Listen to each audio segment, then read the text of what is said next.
The following is a presentation of Radio Alabama Sports. This broadcast is copyrighted by Radio Alabama for the private use of our audience. Any other use of this broadcast, descriptions, or accounts of the game without Radio Alabama's consent is strictly prohibited.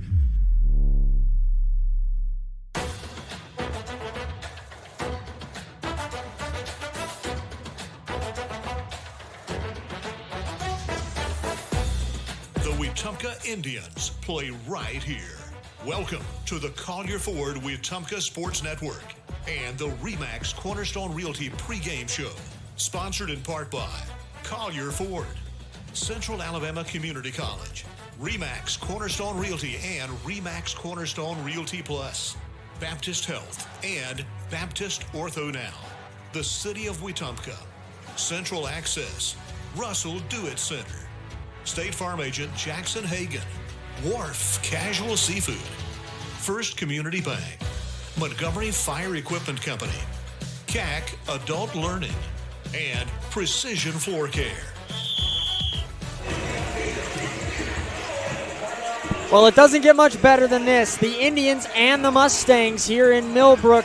It's the premier rivalry of Elmore County. Wetumpka and Stanhope Elmore. Good evening, everyone. I'm Gavin Baxley, and I'm joined by Mitch Petrie. It's another big game. We were just here a couple weeks ago, Mitch. Wetumpka got a couple wins in that Stanhope Elmore Christmas tournament, but this is the real deal. Another region matchup after the win over Percy Julian earlier this week, and a rivalry matchup. All of the excitement that you could possibly need here tonight. Yeah, absolutely. And in that Christmas Classic tournament, you just had the boys come through. So this is the girls' first time as a team being here in this building, and I'm sure they're starting to feel the energy as we are. Wetumpka and Stanhope Elmore getting ready to tip off here in just a little bit. The Mustangs enter at 17-3 for the girls, while the Indians are 14-4. We'll have the girls match up in just a bit, and then the boys following that. When we return, Mitch will sit down with head coach Harriet Winchester as we get ready for tip-off of the Indians and the Mustangs on the Collier Ford Wetumpka Sports Network from Radio Alabama Sports. It's never too late to take the next step. The Central Alabama Community College Adult Learning Program helps adults 18 and older earn their GED or even a high school diploma. You can also prepare for the workforce with short-term certificates in medical billing and coding, medical assisting, pharmacy technician, or hospitality and culinary. Flexible classes fit your schedule, and your future starts today. Visit cacc.edu/adult education or call 256-378-2017. CACC Adult Learning Program. Discover you. We believe in doing things right the first time. That's the promise behind Finish Line Garage Floor Systems. Powered by Precision Floor Care, our custom garage floor systems are designed to be tough, stylish, and built for the long haul. With a team rooted right here in the community, we deliver quality you can count on. Finish Line Garage Floor Systems. Let them rest on the best. Visit FinishLineGarageFloors.com today. Looking for power, performance, and adventure? You'll find it all at Collier Ford in Wetumpka. For more than 70 years, Collier Ford has been proudly serving the River region since 1952, helping families and businesses hit the road with confidence. When you think trucks, think Collier Ford, home of the legendary Ford F-150, built tough to handle any job. If adventure is calling, Collier Ford has the bold and capable Ford Bronco, ready to take you off the beaten path. Want that same spirit in a smaller package? The Bronco Sport is waiting for you at Collier Ford. From great ideas to family service, Collier Ford makes buying your next vehicle easy, fun, and stress-free. So whether you're hauling, exploring, or just cruising through town, make your next stop Collier Ford. Test drive your next Ford today, and remember, come on to Collier Ford in Wetumpka. Come to Collier.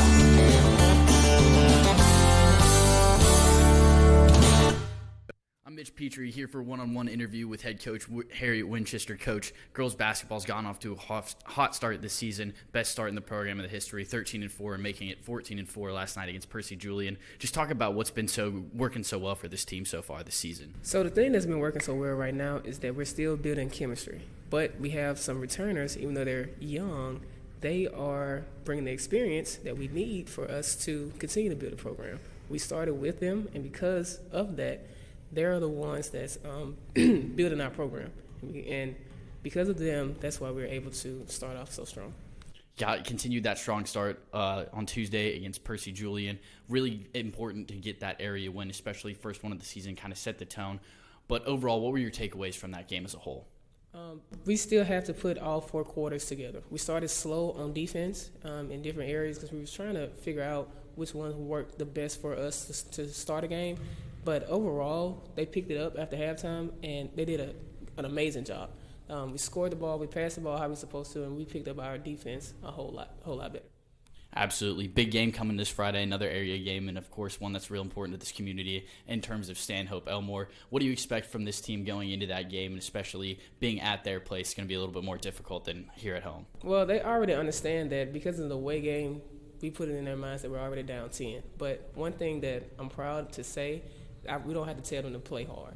Everybody knows how the rivalry is between us and No Hope, and my girls understand it as well. But I believe, if we follow the game plan that we're going to put in this week, overall everything should be good. Excited to see what happens on Friday, Coach. Thank you.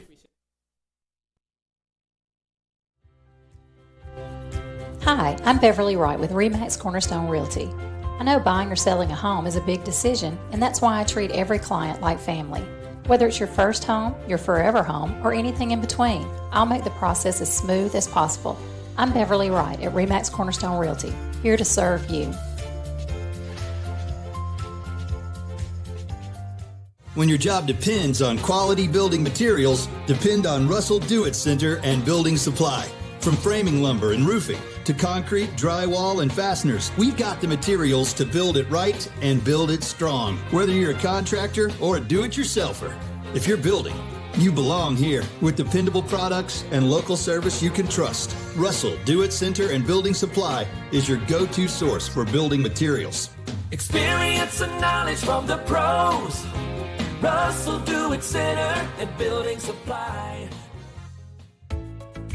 Hungry for fresh, flavorful seafood? Come to Wharf Casual Seafood, your local spot for shrimp, crab claws, mahi-mahi, and all your coastal favorites. Looking for a budget-friendly bite? Check out our tasty lunch specials featuring wraps, salads, shrimp, and more.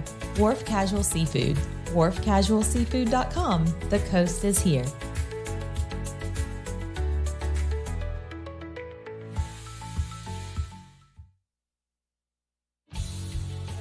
Safety starts with Montgomery Fire Equipment Company.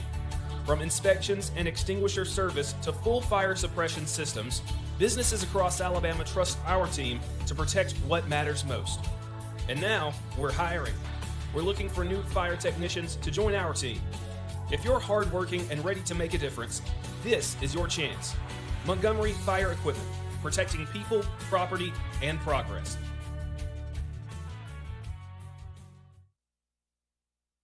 Are you tired of slow internet? With Central Access, you get the speeds you pay for, delivered directly to your door, so you won't get bogged down when your neighbors are online too.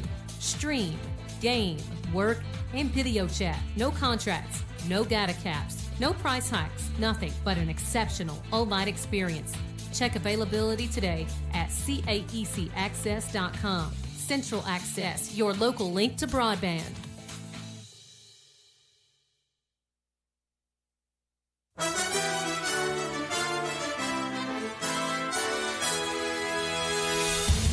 From Radio Alabama Sports, this is the Collier Ford Wetumpka Sports Network. Wetumpka basketball is presented by Collier Ford. Come on to Collier Ford. Proudly serving the River region for nearly 75 years. Online at collierfordinc.com.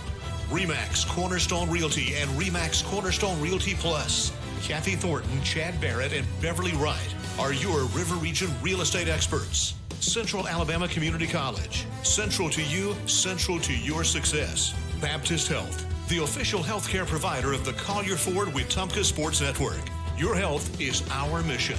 Online at baptistfirst.org. And the City of Wetumpka. We are just about set for tip-off here between the Indians and the Mustangs in the girls matchup. Our keys to the game brought to you by RE/MAX Cornerstone Realty. Mitch, what do you have? Well, in a rivalry game, it's always important to keep your composure. My first key to the game is going to be limiting turnovers. You never want to see turnovers at any level of basketball, but especially in a rivalry game where you know both teams are coming out of the gates hot. You cannot put yourself in a position to get behind. Second key to the game is rely on your bigs. Logan Banks, Queen Ballard have absolutely dominated in the low post this season, and I think if they keep feeding them the ball, they'll continue to do so in this game. Have to agree with you there. I think it's going to be a question of what the scoring is going to look like as well. And I'll tell you a little bit more about that here in just a moment. First, we'll have the national anthem in just a couple moments. They are honoring one of Stanhope Elmore's players here tonight with a basketball. Heaven Bailey for Stanhope Elmore with 1,500 points over her career so far. She's averaging 19 points a game. She'll be someone Wetumpka is going to be looking to limit here this evening. My key to the game that I wanted to get to there, the Indians are 7-1 when scoring 60 or more points, while Stanhope Elmore 2-11 when they have allowed 60 or more. That's going to be a big factor in this. The race to 60 points, can Wetumpka get there? That'll decide who's really controlling the flow of this game. I'll tell you our starting lineups in just a moment, but first, the national anthem.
That's our national anthem as we get set for tip-off here. Our starting lineups presented by First Community Bank. Local people, local decisions, and a commitment to community.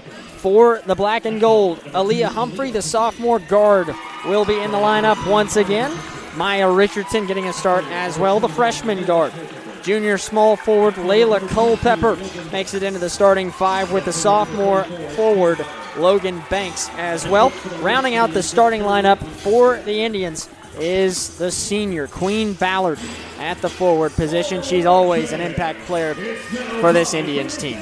For the Mustangs, Aubrey Newton will get the start along with Heaven Bailey, who was just honored again for the 1,500 career points so far. She will be the big impact player tonight for Stanhope Elmore. Corey Harmon in the lineup for the Mustangs, and the next biggest impact so far this season for Stanhope has been Karaji Crosby, averaging 14 points per game so far, just under a double-double average with 9.2 rebounds per game. Tiana Davis makes up the remainder of the starting five for Stanhope Elmore. The Lady Mustangs are led by Kelvin Stokes, the head ball coach for them. This is the first area matchup for Stanhope Elmore. Wetumpka faced off against Percy Julian on Tuesday night and got the win. The Mustangs sit at 17-3, and as I mentioned, no record so far in 6A Area 4. For the Indians, 14-4 so far, 1-0 in the area. And if you go ahead and start off with a 2-0 record, it's going to be a pretty promising way to begin things as you hope to be able to host the area tournament later on down the road. On the floor now are the Indians and the Mustangs, set for the jump ball. Aaliyah Humphrey and Crosby for Stanhope Elmore. They will get it to begin, but Humphrey quickly trying to rip it away. Can't quite as Bailey finds an open Newton. She'll catch and shoot for three, no good. Humphrey with a nice rebound, and Wetumpka will have its first possession of the ballgame. Humphrey will give to Richardson. Looking inside for the first time with Ballard, but she'll send it right back out. Good ball movement early for the Indians here. Richardson to Humphrey. Still trying to penetrate. Now she'll try and drive inside. Cuts back, and she will pull a jumper for two. That is good. And a 2-0 Indians lead. Good shot selection there from Aaliyah. Humphrey was trying to work it down in the low post. Nothing going, so she just pulls up a jumper from 10 feet and drills it home. Now Stanhope Elmore trying to answer quickly. Crosby was right under the basket. She was contested and could not make it. Richardson will drive in. She'll pull a jumper again, this time off the mark. Similar shot from what Humphrey just took. Not quite as successful there for Richardson.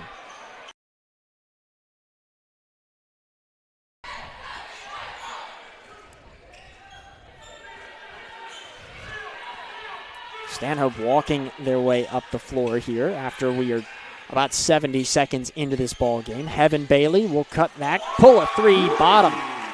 What a shot there from Heaven Bailey to give Stanhope Elmore its first points and its first lead of the night. 3-2 Mustangs. 6:35 to go in quarter number one. Yeah, and you can expect to see a lot of that as this game goes on. Teams trading punches back and forth as Coach Winchester takes a timeout. Yeah, Winchester takes a timeout. 3-2. Indians lead at 6:35 left in quarter number one on the Collier Ford Wetumpka Sports Network. First quarter action is brought to you by State Farm agent Jackson Hagan.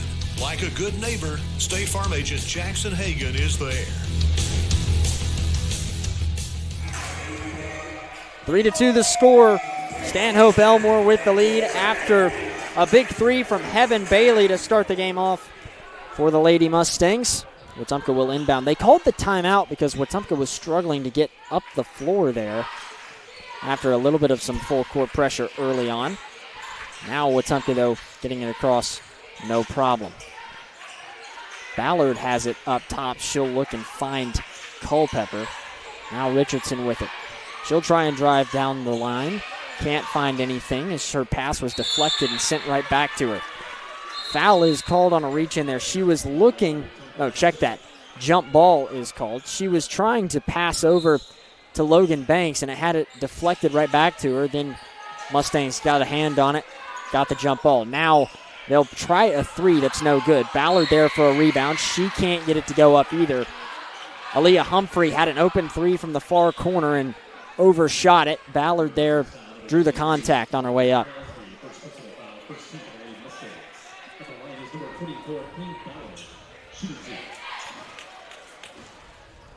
First free throw here for Queen Ballard. And nails it. Tied up now, 3 each.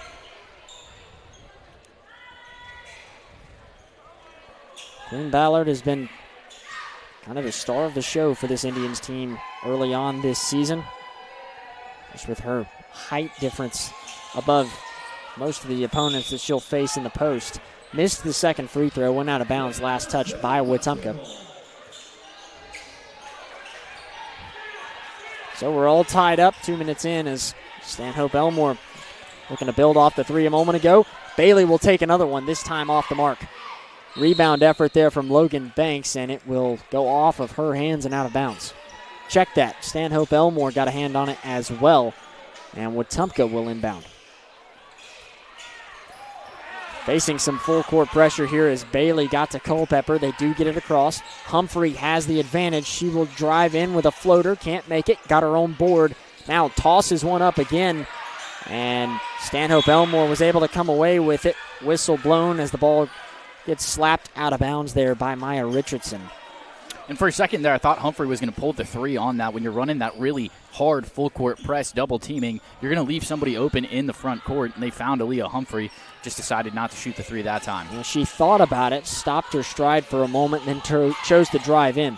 Now Stanhope Elmore looking to take the lead again in the post, and a nice bucket there from Karaji Crosby. Her first points of the night makes it 5-3 Stanhope. Richardson now quickly driving down. She'll pull a mid-range jumper, no good. Humphrey wide open for the rebound, though. Can't get the putback. Ballard saved it, but then stepped out of bounds. Indians with a turnover there after a couple of opportunities. And although they're not making them right now, this bodes well for the Indians throughout the remainder of this game, getting a lot of opportunities on the offensive glass, and you got to think they'll start falling through eventually. Bailey will give to Harmon. Harmon, not sure where to go with it yet. Pump faked, and now she'll start her dribble. Gives to Bailey. Cross the way, fires to Newton. Now they'll look inside. Crosby in the post again. Spinning, going up, no good. Battling for that rebound. Ball's on the deck and out of bounds. And it'll go in favor of the black and gold. Really good job by Queen Ballard on that possession. To right as Crosby starts trying to spin, look for some room in the paint, stays up, staying nice and tall with her hands still in the air and avoiding a foul. Leah Humphrey almost had it ripped away in the backcourt. She recovers it. Now she'll take a shot on her own from the far side of the baseline there. The two is good, and we are tied again at 5. Both field goals from the floor coming from Humphrey. Stanhope Elmore now with Newton trying to drive down the baseline. She passes into the post with Davis. She cannot connect from a short-range hook shot there, and it goes out of play. Wetumpka with possession again. We are just under halfway through this first quarter, and just 5 apiece so far. Culpepper gives to Humphrey. From up top, she'll pull it herself off the mark. Humphrey thought she had a good look there. It was kind of an isolated situation, but just could not connect.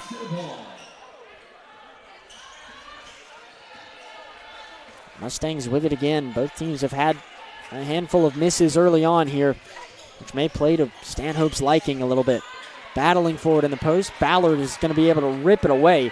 Here comes Culpepper now. Indians had numbers for a moment, but will back off. Richardson open for 3, pulls it, no good. Off the front iron that time on what was a bit of a laser shot there. Heaven Bailey now trying to take it all the way, and she will draw a foul. Made a shot, but I believe this was called on the floor. I have to double check this here, but yes, they are going to say that there's no basket on that play. She pulled the shot right after the whistle. Anaya Burton bounce passing on the inbounds. She'll find Davis under the basket, who makes it through. 7-5 now. Stanhope Elmore with the advantage. Humphrey for the Indians, spinning, driving. She'll kick out now, and this is Banks who spins and goes in herself. Cannot get it to fall, though. As it goes out of play, Stanhope Elmore takes over. Indians have had a couple good looks here, just have not been able to get things going in the post so far. No, absolutely they haven't, and that's something that this Indians team has really relied on all season long. Look to see them try and clean that up as this one goes on. Stanhope had a look at it in the post as well. Couldn't get anything with Tiana Davis. Good coverage there by Queen Ballard. Here comes Humphrey now, who goes up. Whistle blown, and they're going to call a charge against Humphrey. Didn't make the basket there. Was hoping to be taking a trip to the free throw line, and instead it'll give possession back to Stanhope. 2:40 left in the first quarter, and just 7-5 right now. Stanhope with the advantage. Now here's Bailey. She tries to go up with one, instead has it ripped out of her hands now. Layla Culpepper with a nice steal. Now looking, Humphrey open for 3, pump fakes, now pulls it, and that one off target. Rebound though by Richardson. Back to Humphrey one more time. This time she pulls it. This time it's good. Humphrey gives Wetumpka the lead again, 8-7. With just about 2 minutes left in the first. Humphrey's on fire right now. She's got 7 of the Indians' 8 points. Now Bailey trying to answer it. She can't connect. Rebound from Anaya Burton. She'll drive in and can't do anything either. Banks manages to come away with the ball. Trying to take it coast to coast. She will, and she'll lay it in. Indians lead by 3, 10-7. And a timeout called by Stanhope Elmore. couple of good possessions there for the Indians. Good job hustling to get the offensive rebound and allowing Aaliyah Humphrey to get another look at the open three. But something I wanted to mention is that charge was the second foul on Humphrey. All two of the fouls called on the Indians have gone on Humphrey, so definitely something to watch as we go deeper into this one. Yeah, it's pretty early to be having two of them so far. But Humphrey, one of the key pieces of the momentum shift here over the last couple of moments. Wetumpka leading it now by 3 thanks to the three-pointer and then the drive from Logan Banks to make it 10-7. Coach Stokes called the timeout. His team will now take to the floor again, and they will have possession. Wetumpka looking to maintain a 3-point lead here as we close in on the end of the first quarter.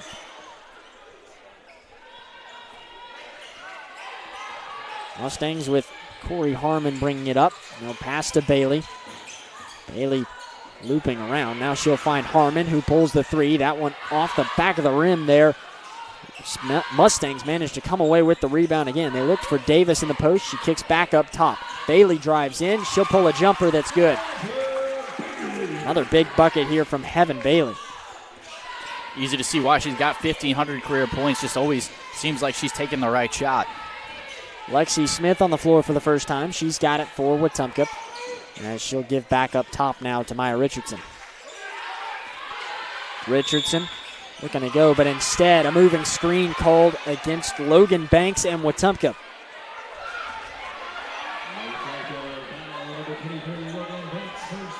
It was a good pick play that was set up there, but Banks didn't have her feet set.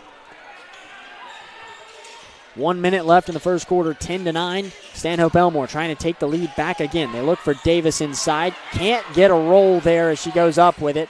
They do come away with the board. Mustangs with another chance. Harmon now facing double coverage here, which leaves a wide open girl in the far corner. That's Bailey. She misses the three, and a rebound here from Layla Culpepper.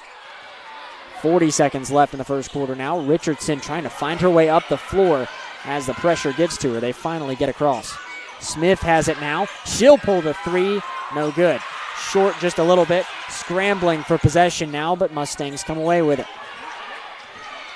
20 seconds now in the quarter. Bailey for Stanhope. Spins out, kicks to Harmon. Pulls a three from the near wing. No good. Out of bounds. Last touched by Stanhope. One more possession coming for Wetumpka before the end of the first quarter, with just 12 seconds left on the clock here. Richardson with 10. Richardson makes it across with 6. 5 seconds. 4, 3. No look pass to Smith. 2, 1. Smith pulls the three off the bank. No good. A low-scoring first quarter there. 10-9. Wetumpka with a slight advantage over the rival Mustangs after quarter number 1. We'll be right back on the Collier Ford Wetumpka Sports Network from Radio Alabama Sports. Protect what matters most with State Farm agent Jackson Hagan in Wetumpka. From auto and home to life insurance, Jackson Hagan and his dedicated team offer personalized service to ensure you have comprehensive coverage tailored to your needs. As a local agent, Jackson Hagan understands the unique challenges you face and is committed to guiding you through every step, from quotes to claims. Trusted a neighbor who truly cares. Like a good neighbor, State Farm agent Jackson Hagan is there. Call 334-478-3864 for a quote today.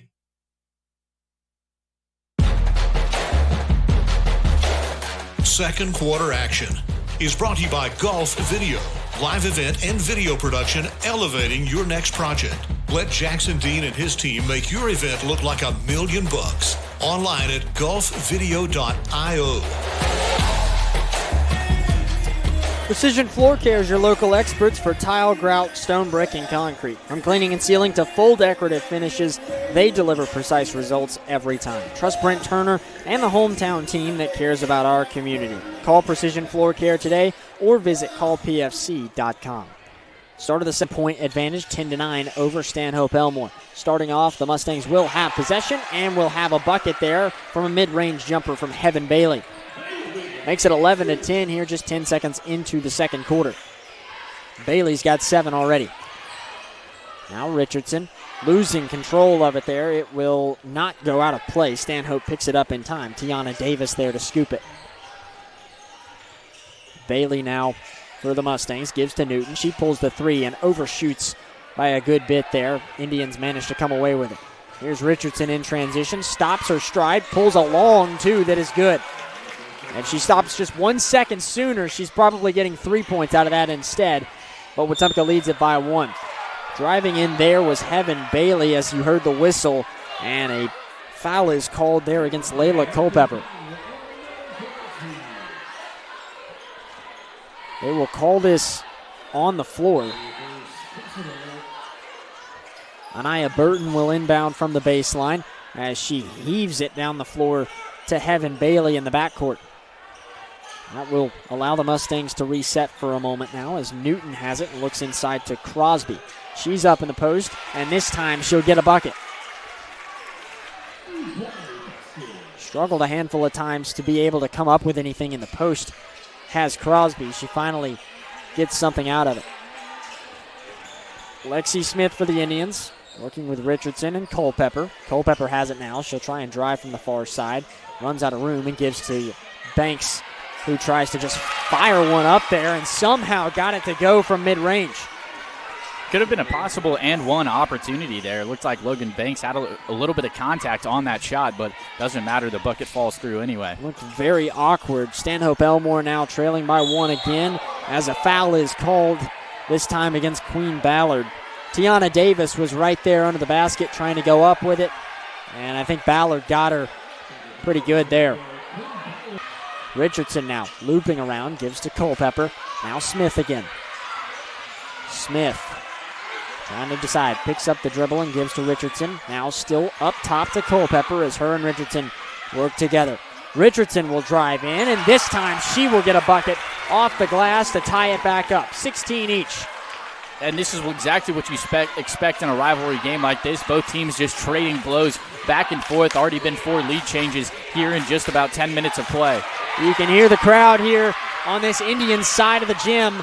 Wetumpka forced to steal there for a moment as Logan Banks was racing down the court, lost control of it, but it was last touched by Stanhope.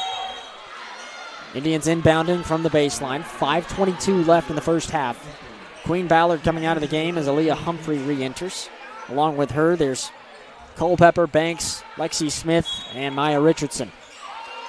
Humphrey inbounding as she'll fire it to Richardson.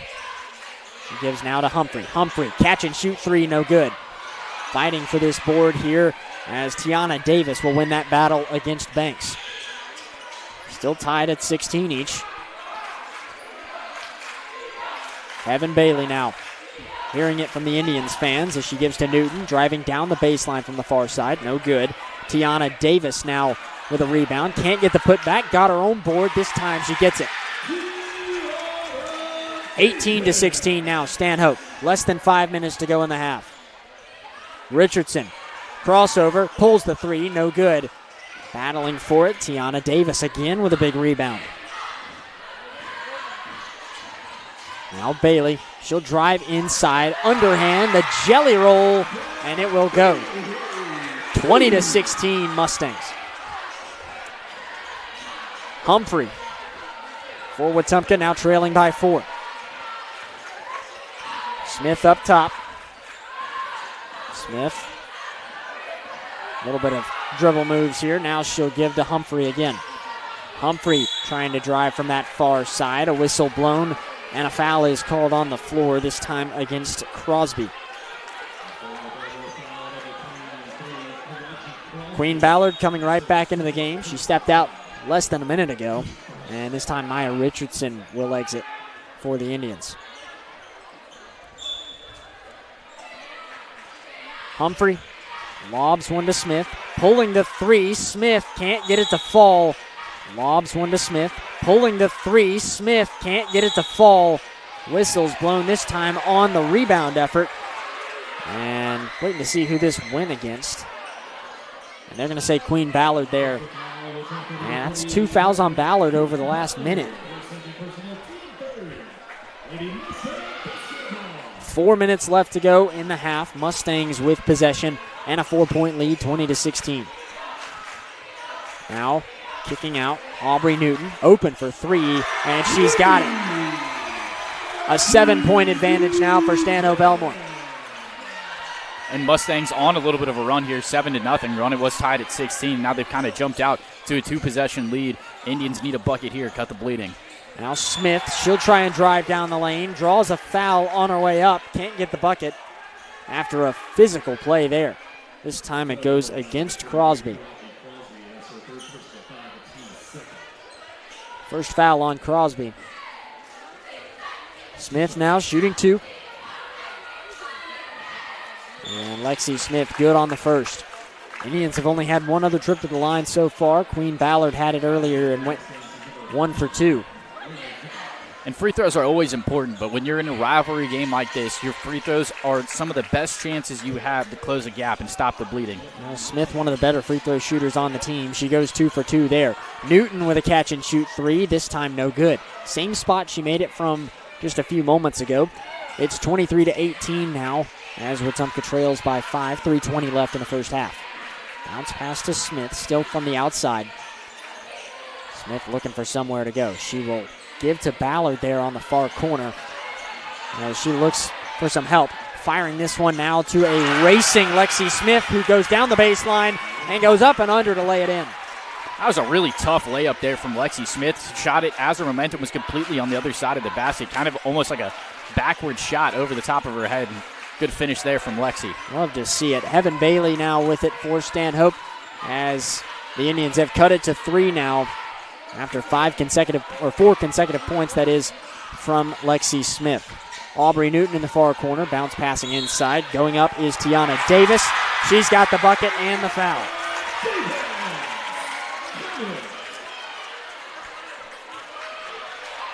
Foul that time goes against Aaliyah Humphrey.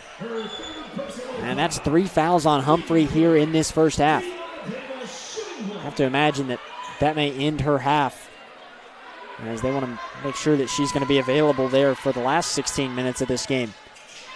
The and one free throw, no good. Stanhope fought for it, but Wetumpka will come away with the board. Here comes Culpepper coast to coast, goes up for the lay, got a lot of contact, no call. Couldn't get the bucket either. 25-20 now, Stanhope with it again. Heaven Bailey, fadeaway shot there from the near side, no good. As Ballard got the board. Here comes Smith now, quickly driving down. She'll go up for the lay, and she's got it again. 6 consecutive points for the Indians have come from Lexi Smith. It's kind of been the spark plug to cut into this Stanhope Elmore lead. Mustangs keeping the Indians honest with the 3-point threat of Newton and Bailey. Finally had Bailey drive in. She couldn't get a bucket there. Smith has it again for Wetumpka. Catch and shoot. 3. Bottom! Lexi Smith has tied the game 25-25. 9 consecutive points from Lexi Smith for the Indians. Now Stanhope with Burton. She'll drive in. Foul is called. And this time against Queen Ballard. That's her third as well. And that's a tough call there. Queen Ballard standing straight up, trying to not get foul called, but that'll likely end her half as well. Saw Humphrey just come out of the game a second ago, and it looks like Queen Ballard will after this first free throw. Free throw here for the Mustangs is good. Anaya Burton was the one to drive in. She couldn't get the bucket, but just made the first of her 2 free throws here. Gave Stanhope the lead once again, 26-25, with one more coming. That will miss, and it remains a 1-point advantage. Getting the rebound there, it was Banks. She had it stolen away, though. Mustangs go up, couldn't get it the first time. Got it the second attempt, though, with Tiana Davis. They pressured Banks, and she had her pass rejected. Now Richardson pulling a 3-pointer. No good there for the Indians. Kicking back, Richardson. Now Culpepper. She pulls the 3. No good either. Mustangs scrambling. They'll get a rebound out of this after picking it up off the floor with Aubrey Newton. 1 minute left to go in the half. A 3-point lead for Stanhope Elmore. And they've got possession. Firing to Newton. She pulls the 3. That one's good. The 3 ball has been hot for Stanhope Elmore. 31-25. 45 seconds left in the first half. Pass to Culpepper. Culpepper now. She'll drive inside. Tried to kick out, but a whistle blown And a foul called against Anaya Burton.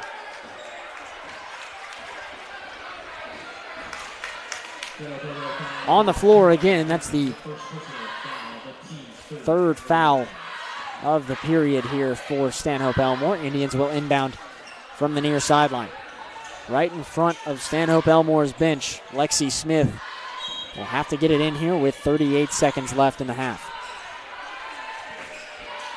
Richardson was able to get it in the backcourt. Now she'll float a pass to Smith, still from beyond the perimeter here. 25 seconds. Smith drives in, passes now to an open person, gives to Culpepper here, who drives in and manages to get the floater to go. 31-27. Madison McDade is on the floor here wearing that 32 jersey. She came in for Ballard just a few moments ago. Stanhope Elmore could not get a bucket a moment ago. 2 seconds now in the half. Three-pointer from Richardson, no good. And that ends what was a dramatic second quarter of play. 31-27. Wetumpka trailing by 4 in what was a defensive first quarter and an offensive second quarter. We'll take a break. When we come back, the City of Wetumpka halftime show on the Collier Ford Wetumpka Sports Network from Radio Alabama Sports. Hey, I'm Chad Barrett with RE/MAX Cornerstone. I love helping families in Central Alabama find their place to call home. Whether you're buying in Prattville, selling in Wetumpka, or moving anywhere across the river region, I'll make the process smooth and successful. Call me, Chad Barrett at RE/MAX Cornerstone. Let's find your perfect home together.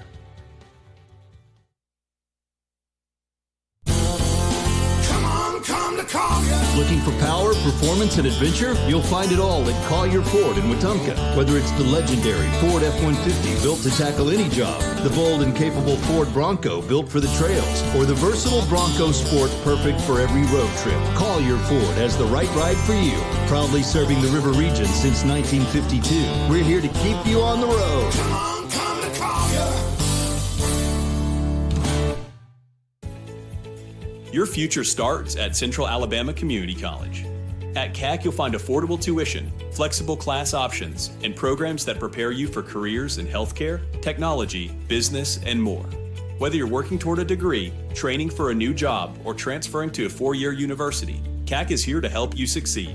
Enroll today and take the first step towards your future with Central Alabama Community College. Visit cacc.edu to learn more. Hungry for fresh, flavorful seafood? Come to Wharf Casual Seafood, your local spot for shrimp, crab claws, mahi-mahi, and all your coastal favorites. Looking for a budget-friendly bite? Check out our tasty lunch specials featuring wraps, salads, shrimp, and more. Wharf Casual Seafood, wharfcasualseafood.com. The coast is here.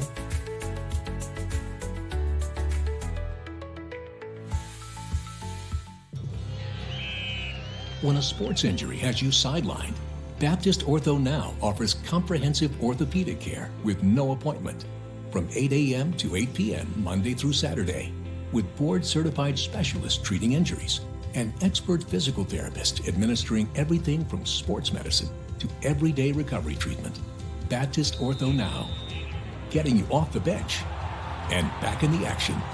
East Chase across from Target. At First Community Bank of Central Alabama, banking's about real relationships, trust, kindness, and a shared commitment to making life better. As your neighbor and partner across Elmore and Autauga counties, we're here for you, whether you're planning your future, buying your first home, or building your wealth. With our local knowledge and heartfelt support, you can count on us. First Community Bank of Central Alabama. Let's do life together. Member FDIC, Equal Housing Lender.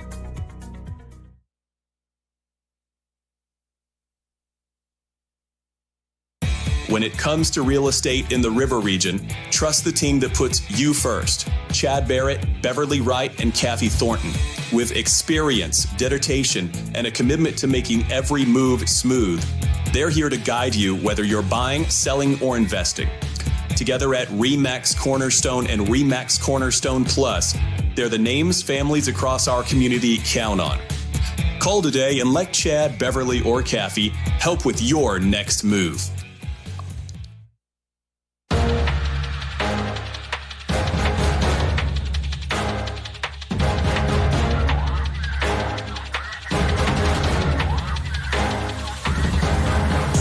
This is the City of Wetumpka Halftime Show on the Collier Ford Wetumpka Sports Network.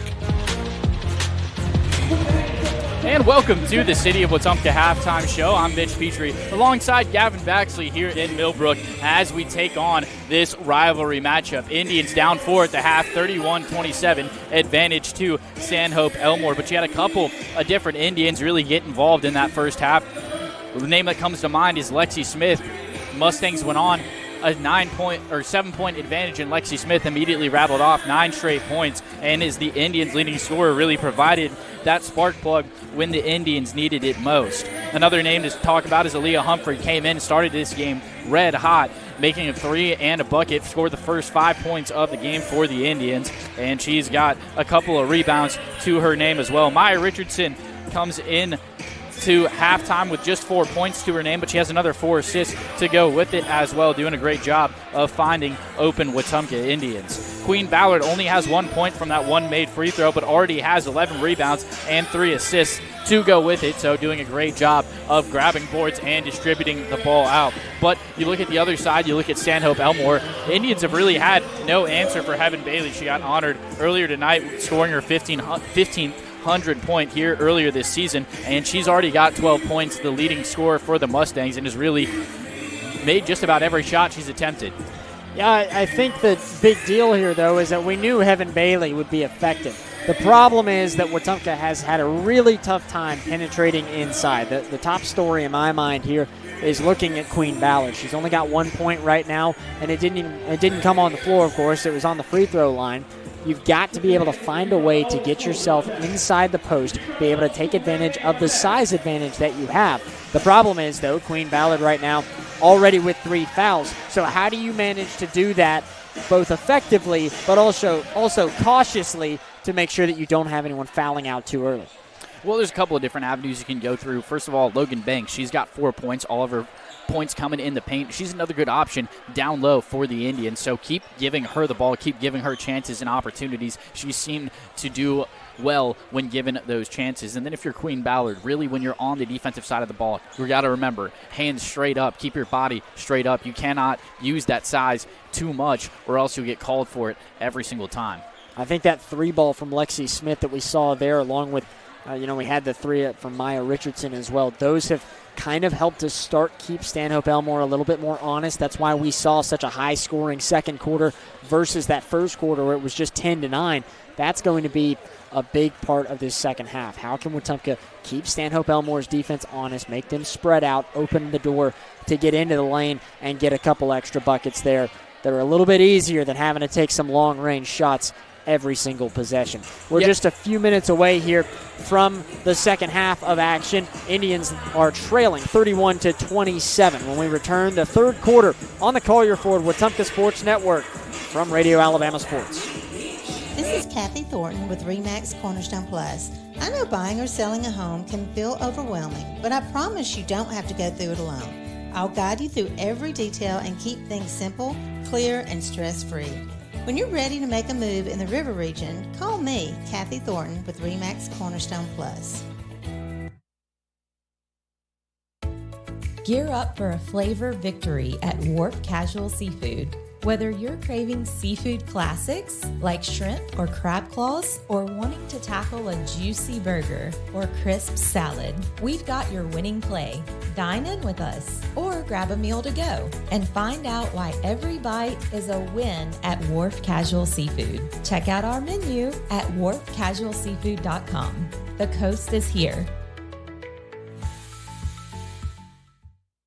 Looking to tackle your next home project?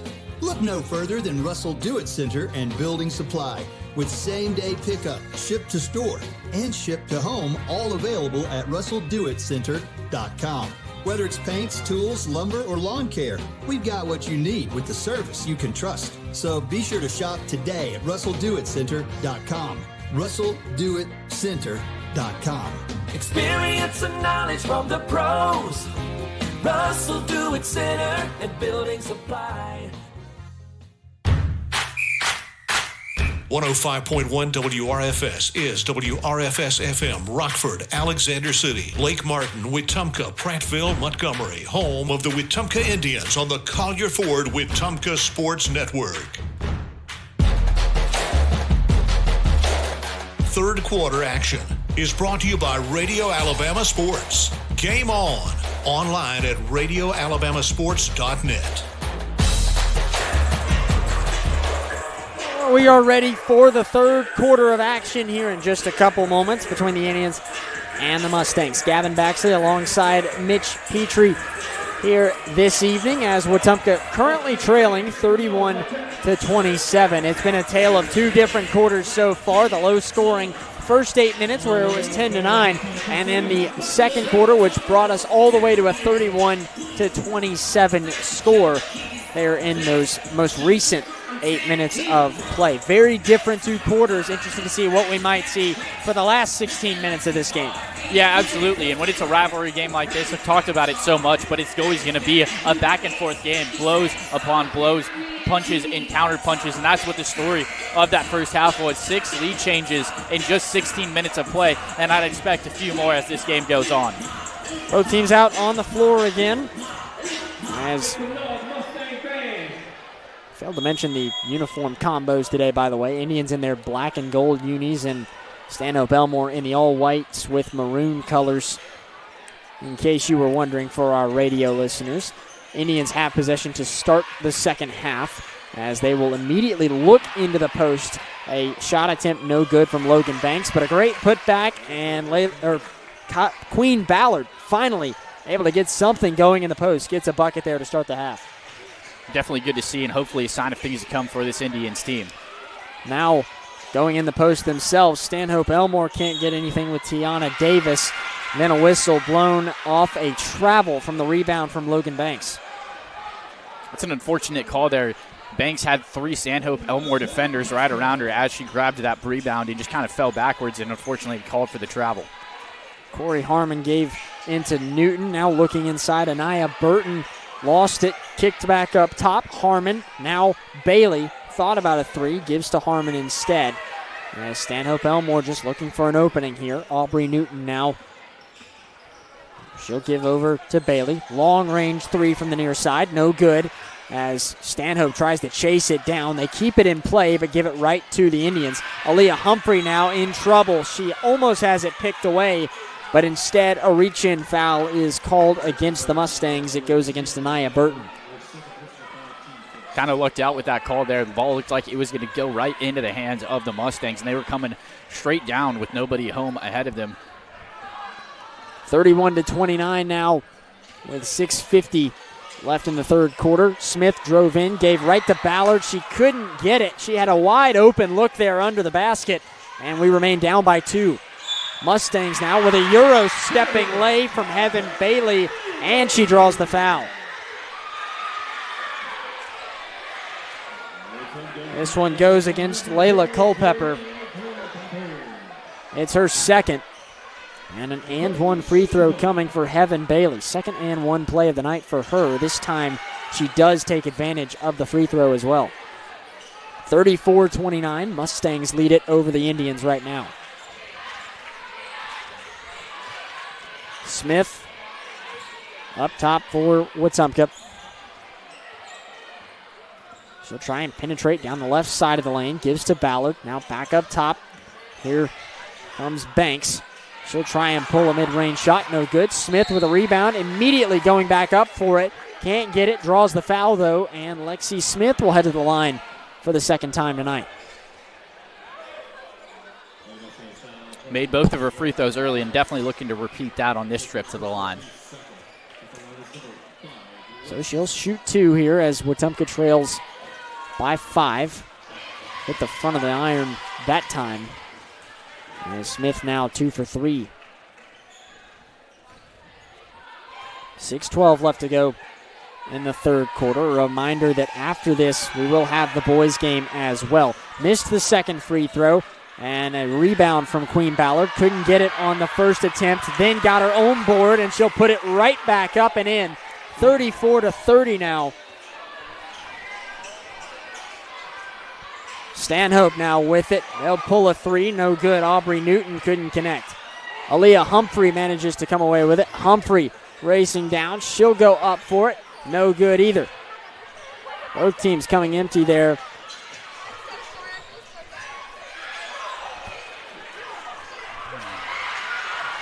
(34-31), 5:34 to go in the third as Wetumpka will have possession here. There was a scramble for it as it went out of play. And Culpepper will inbound for Wetumpka.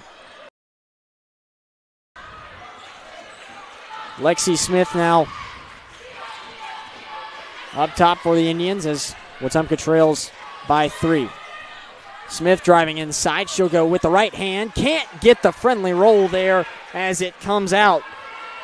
Davis with a rebound. Here come the Mustangs again. Stripped from behind, though, as Bailey thought she had it. Wetumpka with possession again.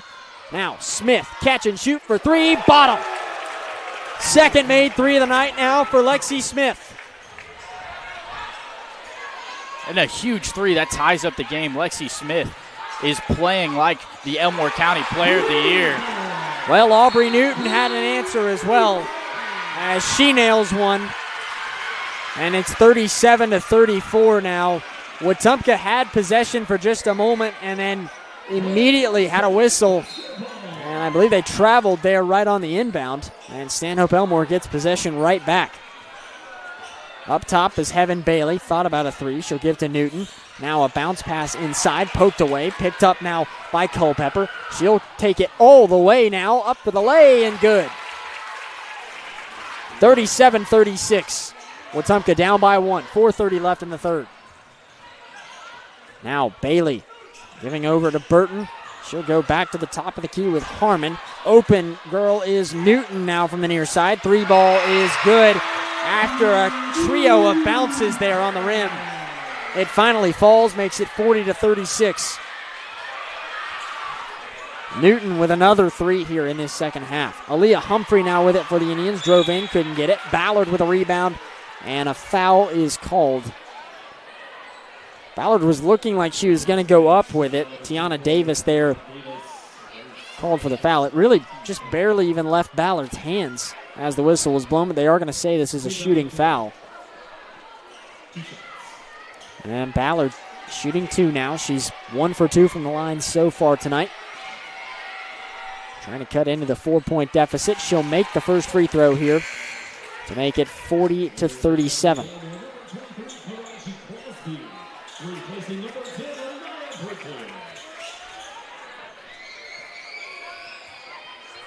With 4:02 left now in the quarter. Ballard, second free throw. And it will go. Final dramatic roll there, but it finally falls through. Now Mustangs with another 3. Aubrey Newton, she was open again. It's such a quick possession for Stanhope Elmore. They've just found Aubrey Newton, and immediately she pulls it every time. And she's been on it. Now, Indians trying to get a taste of it with Aaliyah Humphrey pulling the 3, but can't connect. 43-38, still the score with 3:30 left in the quarter. Up top, Heaven Bailey.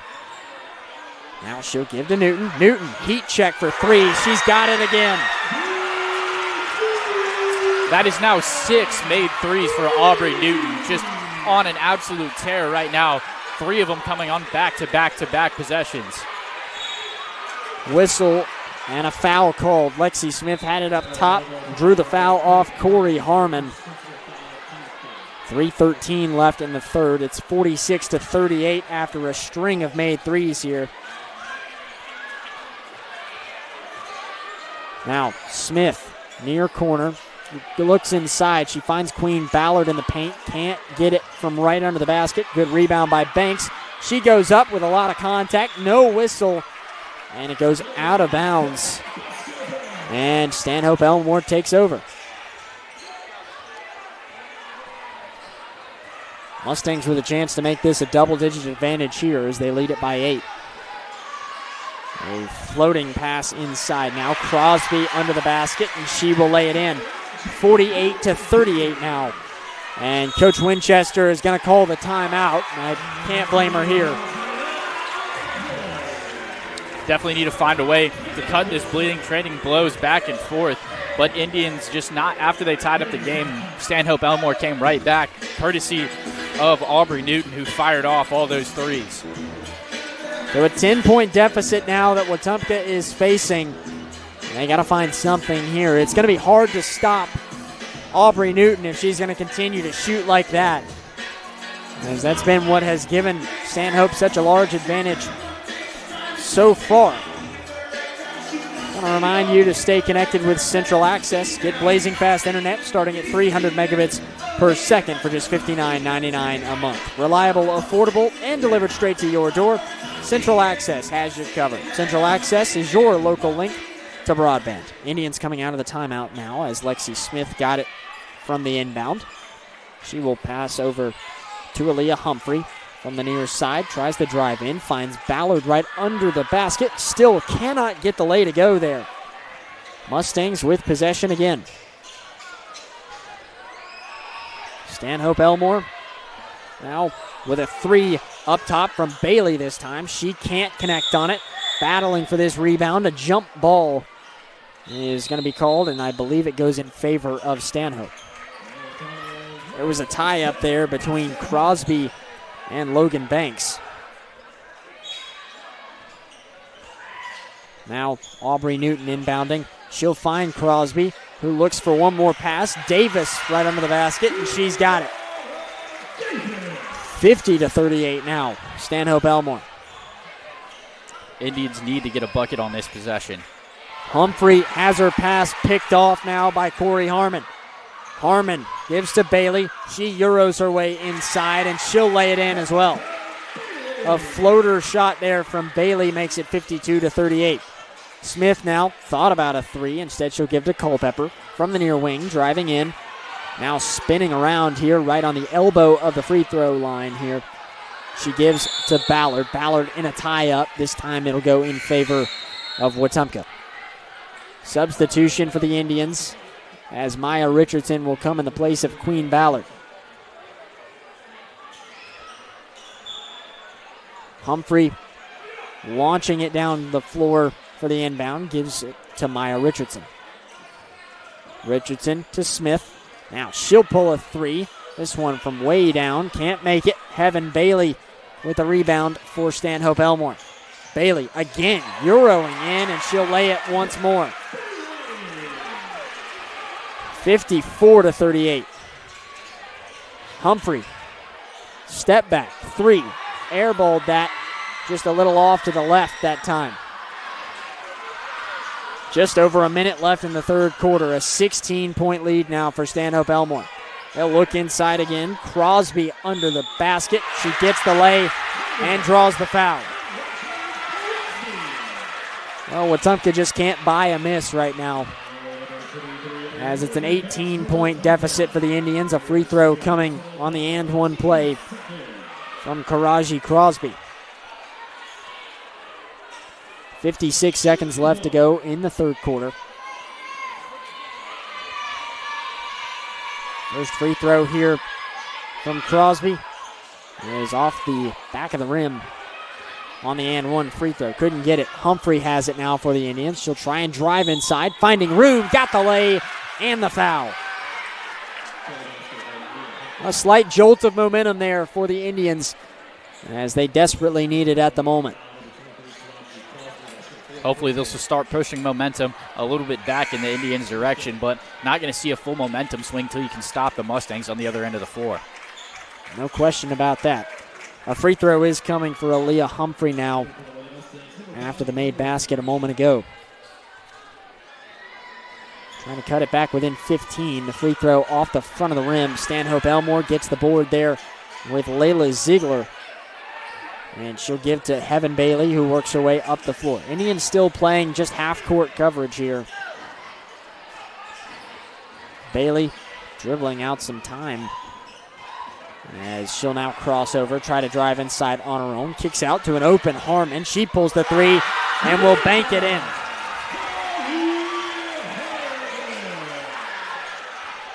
Mustangs with a huge advantage, 59-40. Smith catch and shoot for three, no good. Rebound there, Layla Culpepper. She drives in now, floater no good as well. Mustangs coming away with a rebound. Tiana Davis had it, gave to Heaven Bailey. Now an open Harmon down the court. She'll lay it in at the buzzer. And it is 61-40 at the end of the third quarter. We'll take a break when we return the fourth quarter on the Collier Ford Wetumpka Sports Network from Radio Alabama Sports. Looking for power, performance, and adventure? You'll find it all at Collier Ford in Wetumpka. Whether it's the legendary Ford F-150 built to tackle any job, the bold and capable Ford Bronco built for the trails, or the versatile Bronco Sport perfect for every road trip, Collier Ford has the right ride for you. Proudly serving the River region since 1952. We're here to keep you on the road. Come to Collier.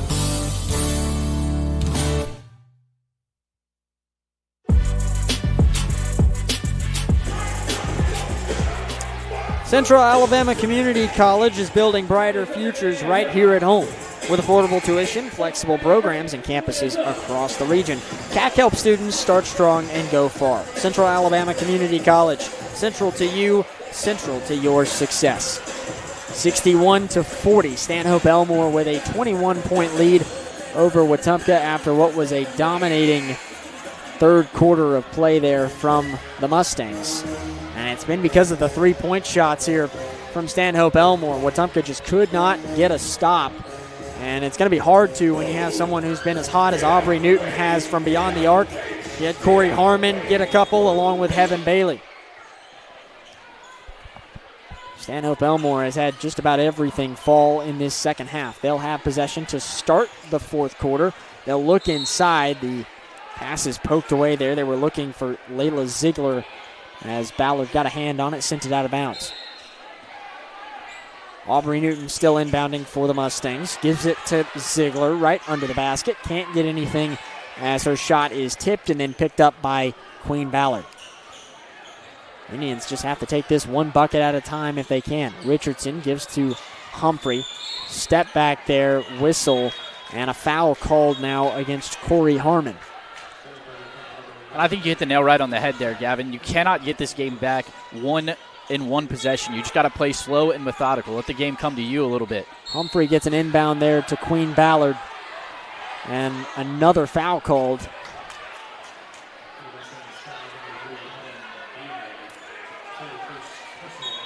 Humphrey will inbound from the baseline again. Finds Lexi Smith up top.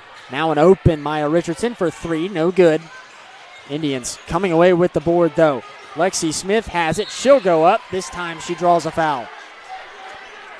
And that's 3 fouls already on the Mustangs in this quarter. So definitely, and it's something to keep an eye on as Lexi Smith heads to the free throw line.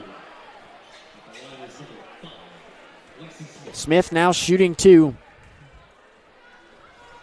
She's 3 for 4 so far. She misses the first.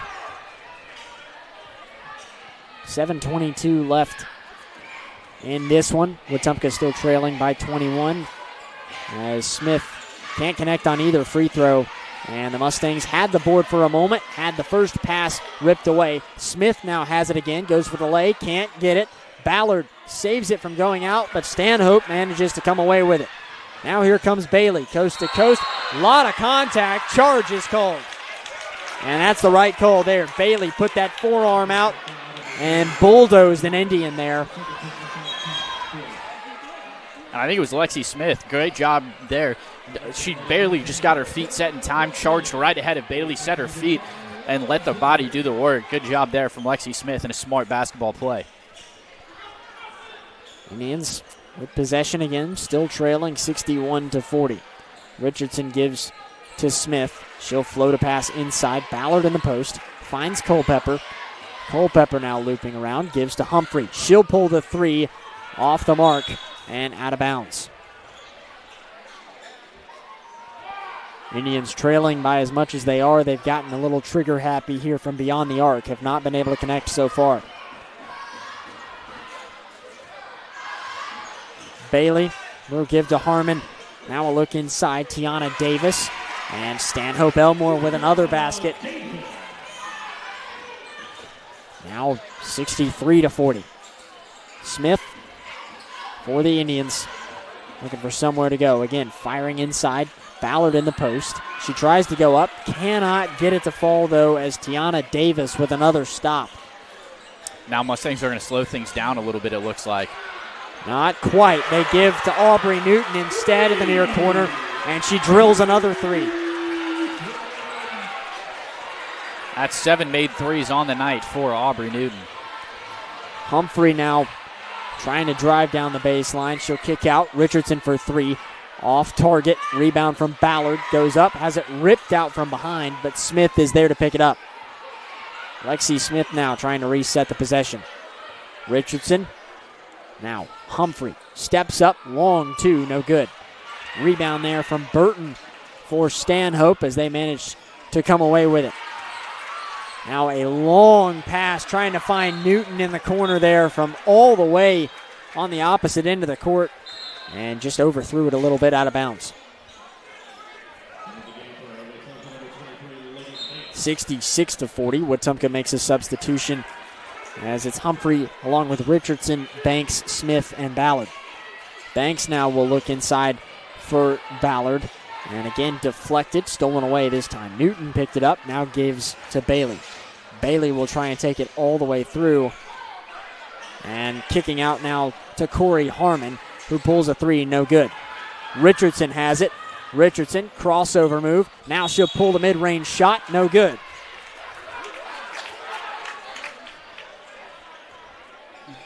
Foul was called there, as Davis is going to be the guilty party this time. Indians shooting 2 free throws here with Maya Richardson. Can't make the first.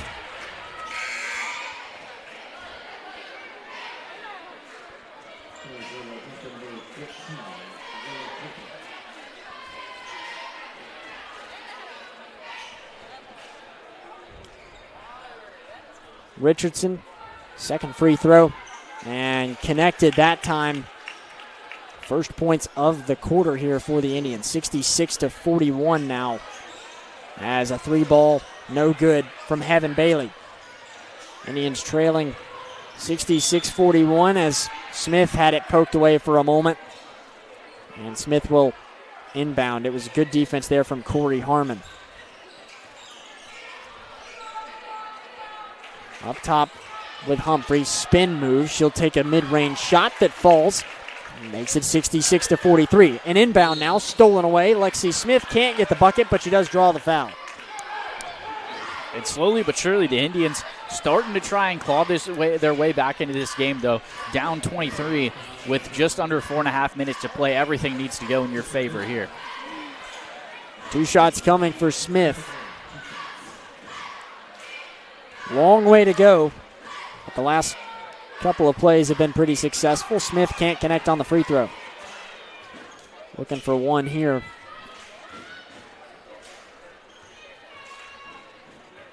Had a great job defensively for that steal and manages to take some advantage of it with the made free throw. She goes 1 for 2 at the line that time, and it's 66-44. There's 4 minutes and 30 seconds left in the fourth quarter.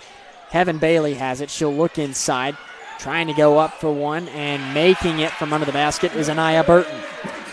And that's just a tough shot to stop through the Indians. Just had a bunch of bodies in there, hands were up, but just a better finish at the rack. Humphrey has it. Now she'll look inside, and trying to battle is Logan Banks. Has a hand in there, and jump ball is called. Goes in favor of Wetumpka.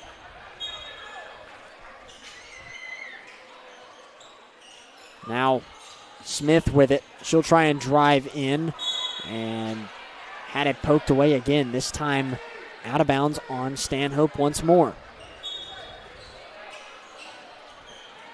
Indians inbounding from the baseline once more. This time it was Humphrey. Finds Smith. She'll pull the three, and that's good.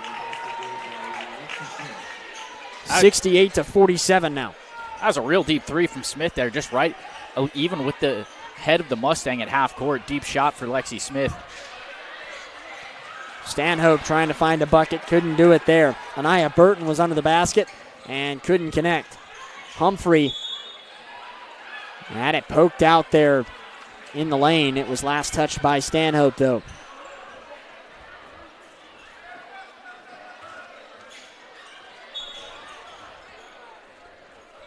Humphrey again inbounding from the baseline. 68-47 now as Smith has it. She'll try and drive in, stepping back for a moment. Now finds an open Humphrey in the far corner for three and cannot connect. Heaven Bailey with a rebound.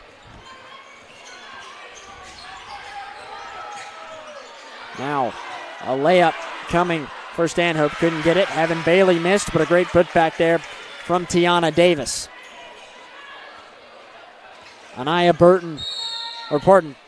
Maya Richardson has it as she tried to pull a three, but a timeout was called first by Coach Winchester. 3 minutes left in the fourth quarter, and we'll take a quick break with a timeout on the Call Your Ford Wetumpka Sports Network. In Wetumpka, we take pride in our hometown, and so does Brent Turner, owner of Precision Floor Care.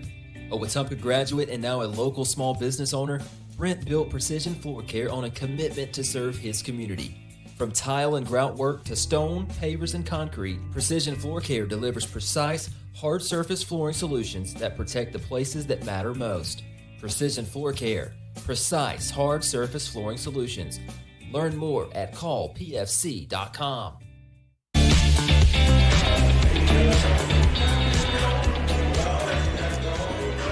(70-47) the score. 3:07 left to go in the fourth quarter as Wetumpka trails right now.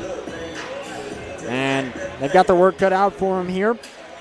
Nonetheless, stick around. We'll have a conversation with Coach Winchester about this one, and then we will get ready for the men's game as well, which will follow this one by about 10 minutes after the conclusion, as Wetumpka and Stanhope Elmore have a big one coming for the boys as well. Indians have possession out of the timeout. They find Smith, who drills a three to make it 70-50 now with 3 minutes left to go. And as you could probably guess, Mustangs definitely not in a hurry to bring this one across half court. You would think, but again, they'll find Newton, who pulls a three, and she's got it. Stanhope Elmore does not concern themselves with the time when they can shoot as well as they have. Lexi Smith now will pull a three, can't get it. Trying to race in and get a steal, but she couldn't do that as well. Great job by Tiana Davis to get the rebound and hold on to it. Mustangs now quickly pulling a jumper. Heaven Bailey gets that one to go as well. 75-50.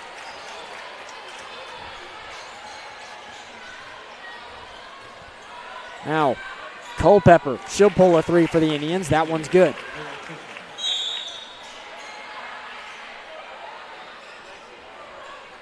Went out of bounds there. A whistle was blown. A foul was called.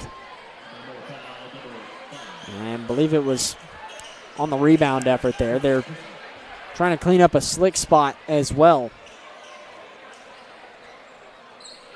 They got to take a quick pause for that. 2:12 left in this one, as Wetumpka likely going to fall shy unless they can pull off an astounding comeback here in the last couple of moments. Heaven Bailey has it for the Mustangs, as she will take a long two. Foot was on the line there, which makes it the two. And a great save from Tiana Davis. Gives it right back to the Mustangs. She airballed on the shot, but Davis had a great job to save it before going out. Davis again with it, driving in, kicked out. Now Newton has it up top. She'll look for help and find Corey Harmon. Minute 45 left. Harmon now driving in herself. The underhand lay won't go, but another rebound from Davis, and she gives it to Heaven Bailey. Bailey, she'll take her chance trying to drive in, and this time she gets a floater to go. 77-53. Mustangs with the lead as Richardson pulls and makes a three-pointer. Now Indians trying to put the pressure on them, and a foul called in the backcourt, this time against Layla Culpepper.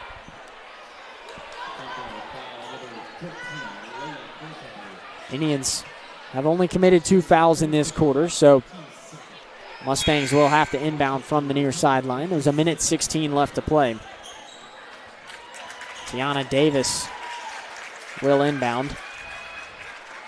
Heaven Bailey making her exit to a round of applause after a strong night from her and Aubrey Newton both very much deserve it. Newton still on the floor right now for Stanhope as they look inside to Tiana Davis, who gets a layup.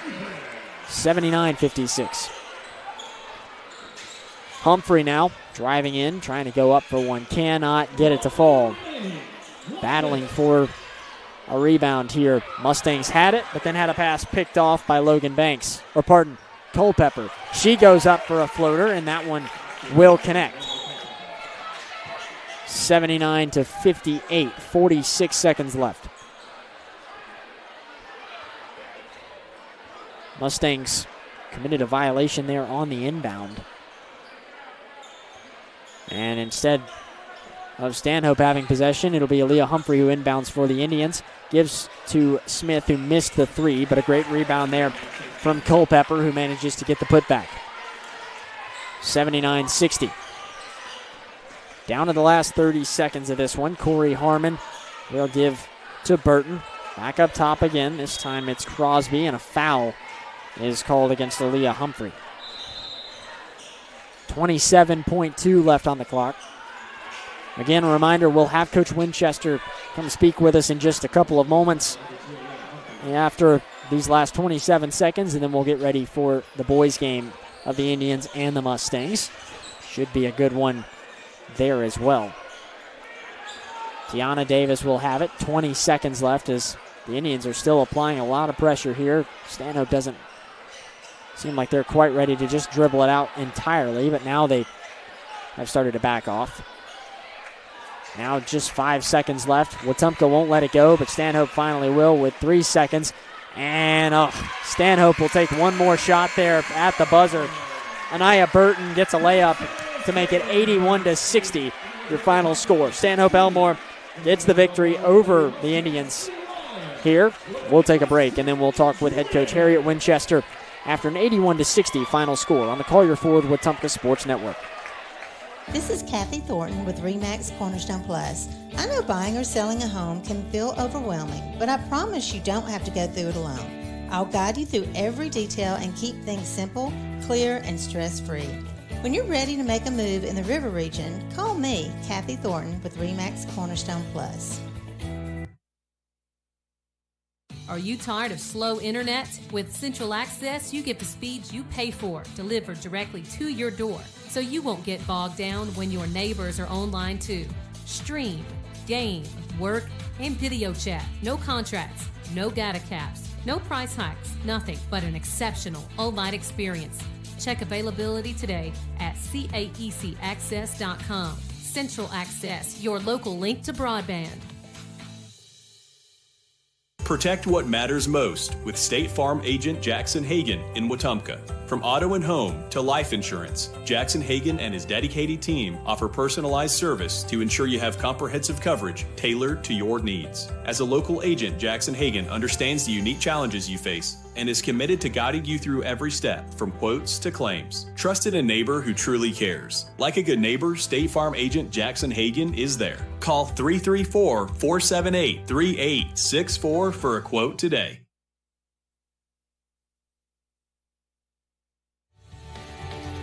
Hey, I'm Chad Barrett with RE/MAX Cornerstone. I love helping families in Central Alabama find their place to call home. Whether you're buying in Prattville, selling in Wetumpka, or moving anywhere across the river region, I'll make the process smooth and successful. Call me, Chad Barrett at RE/MAX Cornerstone. Let's find your perfect home together.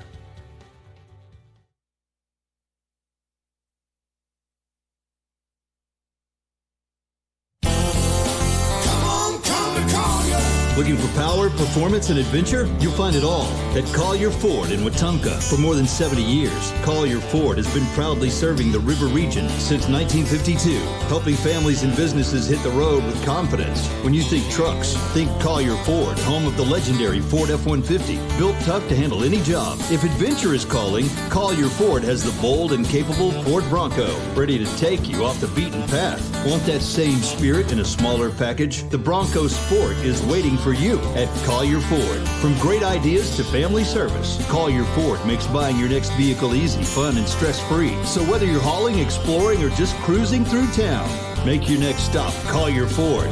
Test drive your next Ford today, and remember, come on to Collier. Collier Ford in Wetumpka. Come to Collier.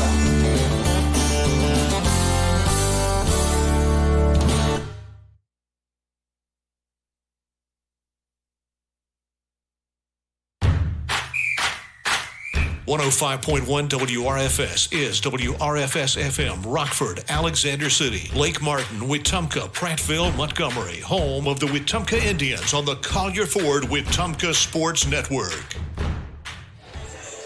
Gavin Baxley and Mitch Petrie here as the Indians just fell shy of Stanhope Elmore in the girls matchup, 81-60. The Mustangs get the win.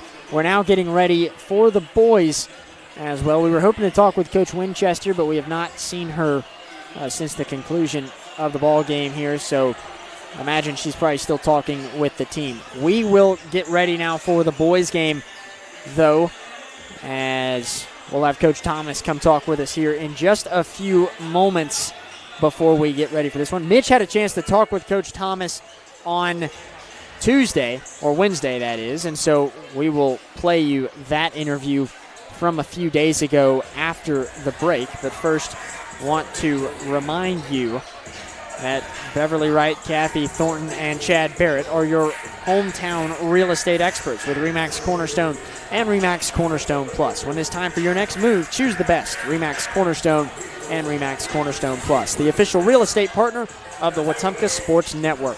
We'll take a break, and then you'll hear from Coach Thomas and Mitch when we return on the Collier Ford Wetumpka Sports Network from Radio Alabama Sports.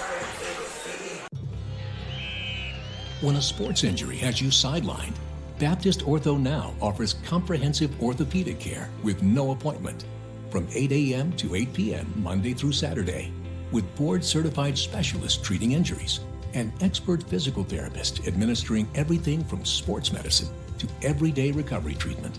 Baptist Ortho Now, getting you off the bench and back in the action. East Chase across from Target. Safety starts with Montgomery Fire Equipment Company. From inspections and extinguisher service to full fire suppression systems, businesses across Alabama trust our team to protect what matters most. And now, we're hiring. We're looking for new fire technicians to join our team. If you're hardworking and ready to make a difference, this is your chance. Montgomery Fire Equipment, protecting people, property, and progress.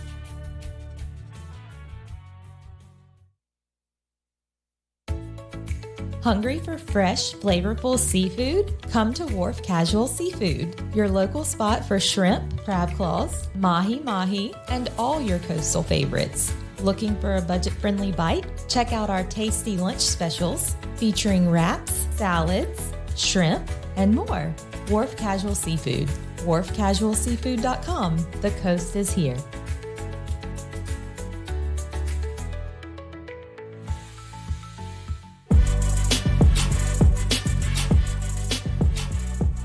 I'm Mitch Petrie here for a one-on-one interview with head coach Stephen Thomas. Coach, this team has really started to get the ball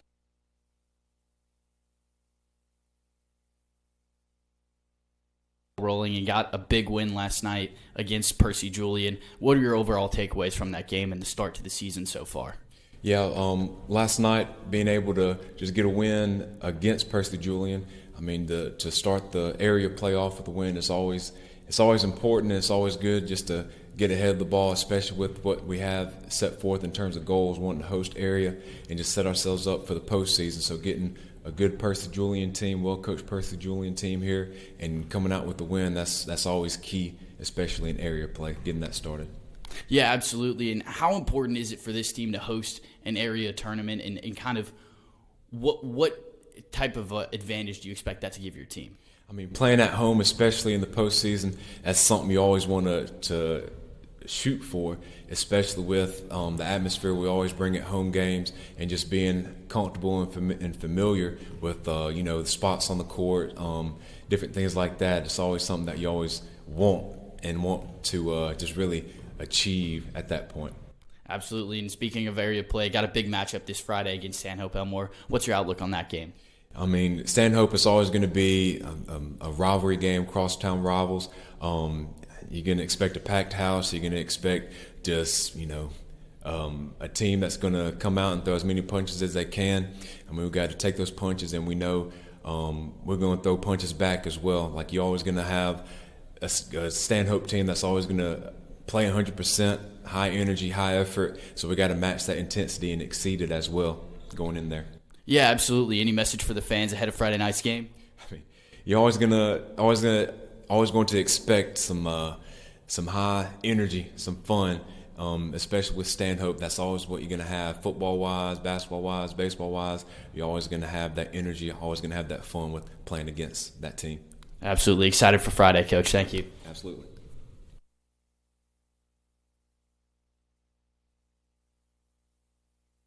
At First Community Bank of Central Alabama, banking's about real relationships, trust, kindness, and a shared commitment to making life better. As your neighbor and partner across Elmore and Autauga counties, we're here for you, whether you're planning your future, buying your first home, or building your wealth.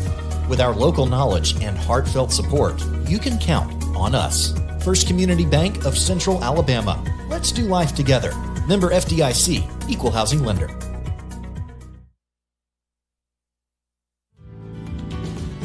Hi, I'm Chad Barrett. Growing up here in Central Alabama, I've always believed in doing the things the right way with honesty and hard work. That's exactly how I approach real estate. From your first showing to the closing table, I'll be by your side. Call me, Chad Barrett at RE/MAX Cornerstone.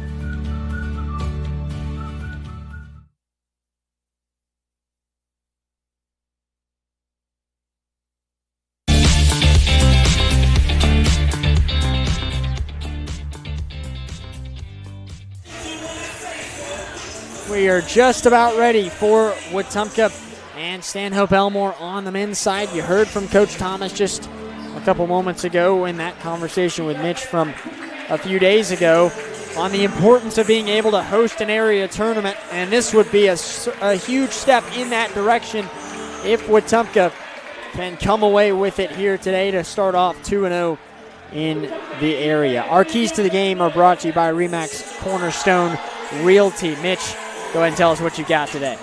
Well, number one, Coach Thomas talked about it in that interview a little bit, and as I talked to him throughout the week, he emphasized this. Hard to win a basketball game when you turn the ball over 27 times. They did so in that game on Tuesday against Percy Julian, but if you're going to want to win a rivalry game, you just can't afford to do that. So key to the game, number one, is limiting those turnovers, and number two is get the ball into the hands of your shooters. When Wetumpka's offense started to falter a little bit, you had a couple of guys step up and make some big threes. Chris Robinson, Andrew Voiles, and Miller Lombardi all had some really clutch threes, and you know these guys can shoot the ball, so let them do it. No doubt about that, and you talked about the turnovers. I kind of want to hammer down on a more specific part of that, and that was the inbounding especially. They had so many issues over the last couple of games, but specifically against Percy Julian on Tuesday with inbounding problems. They just sometimes seemed a little lackadaisical at times, and that was a big part of those 27 turnovers that we saw in that one. They're going through the starting lineups right now as Stanhope Elmore will be led by Terrence Collins, along with Isaiah Petaway. They'll have Jarmico Jackson in the starting lineup with Cameron Fenderson. And rounding out the lineup for the Mustangs is DeCaro Johnson.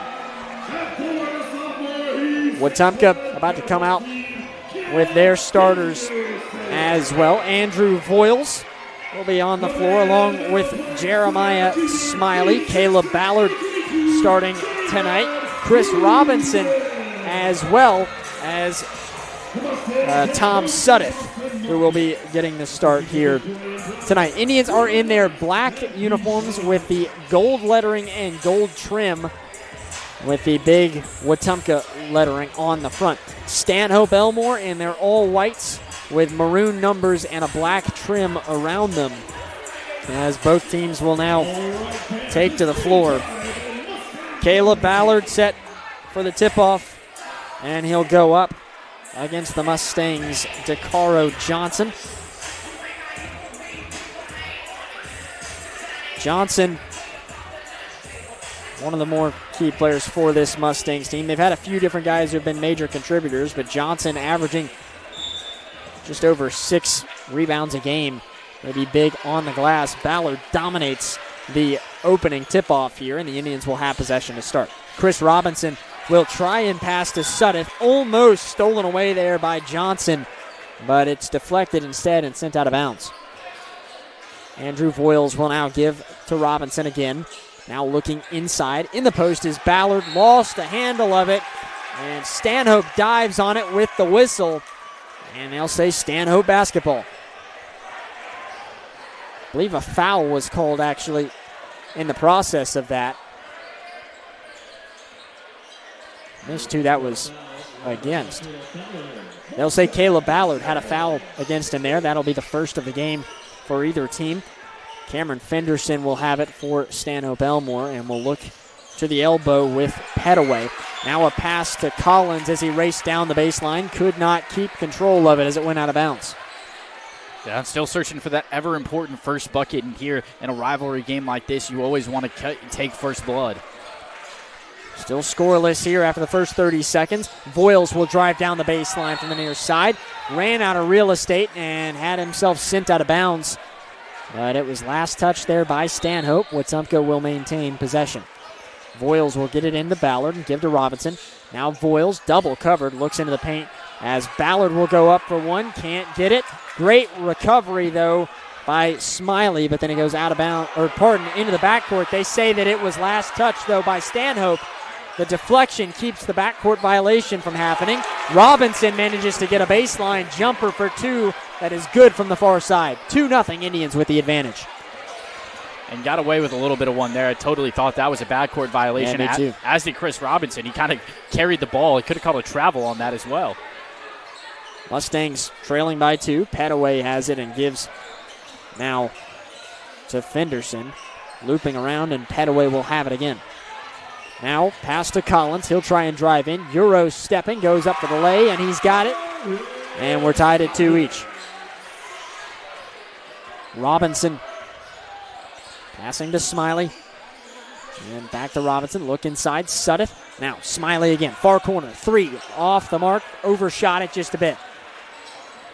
Collins got the rebound for Stanhope Elmore, and we'll give to Fenderson.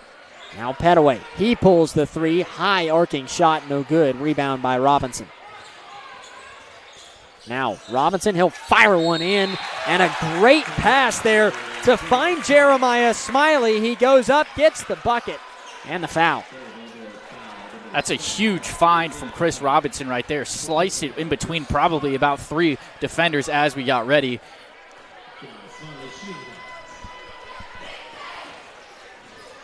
Smiley will shoot a free throw here, and that one off the mark. The and one, no good. Look at Smiley for the foul on that rebound. Went up and tried to swat it away and just made too much contact with the Mustangs. It's been a physical start to this ball game already. 5:58 left in the first quarter. 4-2 Indians lead it as Stanhope Elmore will inbound and find Fenderson here, as Indians already putting a little bit of pressure in the backcourt with Robinson. Now Collins has it in the front court. He'll drive in, no look pass. Johnson for 3 from the near side, no good. Rebound there by Petaway. He goes up and finds enough space to drop it in. 4-4 now. Robinson to Voiles. He'll find Sudduth in the post. Now an open Smiley. Pulls another 3. This time off target again. Sudduth got the board there. Picked it up off the ground and easily put it back up and in. 6-4. Indians now back in front. Mustangs with Collins quickly getting up the floor. Picked up his dribble, now looking for help, and gives it to Johnson, who draws the foul called against Tom Sudduth. Called on the floor there as he had his back turned to the basket there. Miller Lombardi comes into the game for the first time for the Indians as Jeremiah Smiley will take a seat. Jarmiko Jackson inbounding for Stanhope Elmore and gives to Fenderson. Now back to Jackson. Still from beyond the perimeter here as they go around the arc. Fenderson with it again, giving to Collins. Terrence Collins, one of the leading scorers for this Stanhope team, averaging 14 a game. Now Isaiah Petaway, who gives over to Fenderson. And from under the basket, Fenderson, the sophomore, drops it in. Tied up 6 each. Robinson, now Voiles. He pulls the three, got it. What a shot from Andrew Voiles. He had Terrence Collins coming his way at full steam and still drilled it. Yeah, great job to stay composed on that shot. It's easy to kind of hesitate when you have a defender charging straight at you, but not for Voiles. Just sticks with it and gets a good result. Isaiah Petaway now has it stolen. Voiles, now Robinson. Alley, no, he'll just lay it in himself. Looked like he was going for an alley-oop, but instead he makes a bucket. And it's 11-6 Wetumpka. We'll take it however we can get it there. Cameron Fenderson now, he'll give to the far corner as this is Petaway. Drove down the baseline, tried to give to Fenderson, who was rejected. Now picked up off the hardwood, and a foul is called. Johnson picked it up, tried to pass out to Jarmico Jackson. And Wetumpka's called for a foul there. It goes against Caleb Ballard. Second foul against Caleb Ballard so far, as he will come out. John Hudson Wingard coming in for the first time. Back-to-back games, Wingard has not been in the starting lineup there. Tom Sudduth has taken his place, but both have been big impact players so far for the Indians. Cortland Crosby on the floor for Stanhope Elmore. He's got it right now. He'll fire one to Collins. Collins lost it for a moment, picks it back up, and recovers for the moment. Crosby now trying to look inside, under pressure. Bounce pass to Fenderson. He goes down the right side of the lane, can't get it. Stanhope comes away with a board, though. Fenderson, a nice job. Now a three ball that's good from Terrence Collins. One of the leading scorers, showing why he's just that. He makes that three to make it 11-9. Robinson drove in, couldn't get the floater on the first attempt, got his own board off the rejection, and then spins to put it in. Chris Robinson doing it on all ends of the floor. Had a couple of nice assists, a couple of big rebounds, and a steal, and now 6 points for the Indians. Fenderson gives to Johnson. Now Cortland Crosby with it again. Crosby directing traffic as he picks up his dribble and gives to Jackson. Back to Crosby. A lot of communication here from Coach Austin Monkus of Stanhope Elmore. Crosby looks for Collins again. Now outside with Johnson. And up top again to Crosby. A lot of movement here. Long possession for Stanhope Elmore. Having trouble penetrating inside 3 points. Johnson. Now he'll try and drive. Able to penetrate pretty well. The up and under lay will not go. Lombardi was able to pick it up there off a pretty bad miss on the lay effort. Voiles to Robinson, who now finds Lombardi. Pass inside to Sudduth. Now Lombardi near corner for three. No good. Wingard, great rebound. Great putback as well. And that's what John Hudson Wingard has been for this Indians team all season long, just cleaning up the offensive glass. A lot of second chance points to his name and some more there. Cameron Fenderson now, pass to Jackson. And Fenderson with it again. 15-9, Wetumpka leads it. 1:30 left in the first quarter. Crosby giving to Fenderson. And now Terrence Collins. Long three for him, no good. Off the back of the iron. And a rebound from Lombardi as there's a tie-up between he and Jarmico Jackson. Jump ball will give possession to Stanhope here. DeCaro Johnson will come out of the game for Stanhope.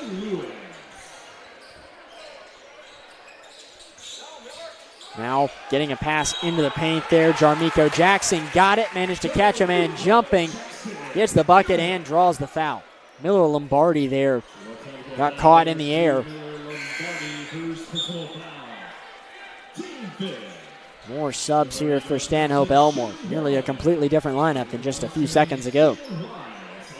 Jackson shooting the free throws here with Jaden Wise and Terrence Collins standing next to him. And then Cortland Crosby and Jordan Moore on the floor as well. Missed the and one free throw. It remains 15-11 now with 1:10 left to play in the first quarter. Robinson manages to give around. They find Wingard in the paint now. Sudeth, who will drive down the baseline. He'll go up for this one. It rolls around and finally drops in. Indians had a weird look there as Sudeth was standing on the near corner. He managed to drive down the baseline anyway. Stanhope, though, with an immediate answer. Jaden Wise in the paint. Went up from right under the basket, and he got it, and he'll head to the line. John Wingard called for the foul there. 46 seconds left to go.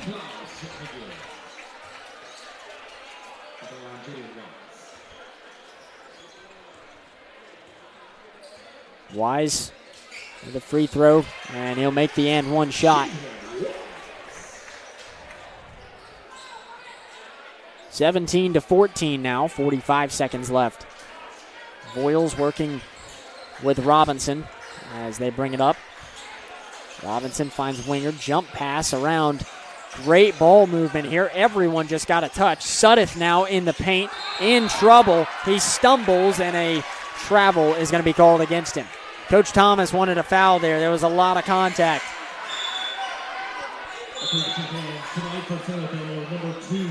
30 seconds left in the first quarter. A 3-point difference right now with Wetumpka having the advantage. Crosby coming up for Stanhope with Mason Dobbs entering for the first time. He's got it now. A misfired pass that gets deflected, and Isaiah Petaway picks it up. Now Dobbs gives to Collins once more. 13 seconds left. Jaden Wise now with 10. It's Crosby. He will float a pass out to Dobbs. 5 seconds. Trying to drive in is Dobbs. He'll go up for the lay. Can't get it. 2 seconds. Long pass, and Robinson won't get a shot off in time as the first quarter comes to an end. 17-14, Wetumpka with the early advantage over the Mustangs on the Collier Ford Wetumpka Sports Network from Radio Alabama Sports. Protect what matters most with State Farm agent Jackson Hagan in Wetumpka. From auto and home to life insurance, Jackson Hagan and his dedicated team offer personalized service to ensure you have comprehensive coverage tailored to your needs. As a local agent, Jackson Hagan understands the unique challenges you face and is committed to guiding you through every step, from quotes to claims. Trusted a neighbor who truly cares. Like a good neighbor, State Farm agent Jackson Hagan is there. Call 334-478-3864 for a quote today.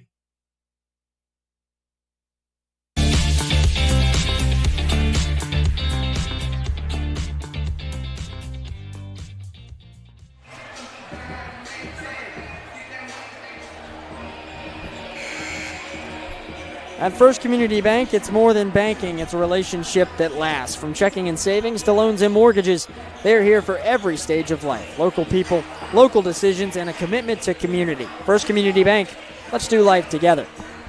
Wetumpka inbounding now as they lead at 17-14, entering quarter number 2 against Stanhope Elmore. Andrew Voiles will have it for the Indians to start off here.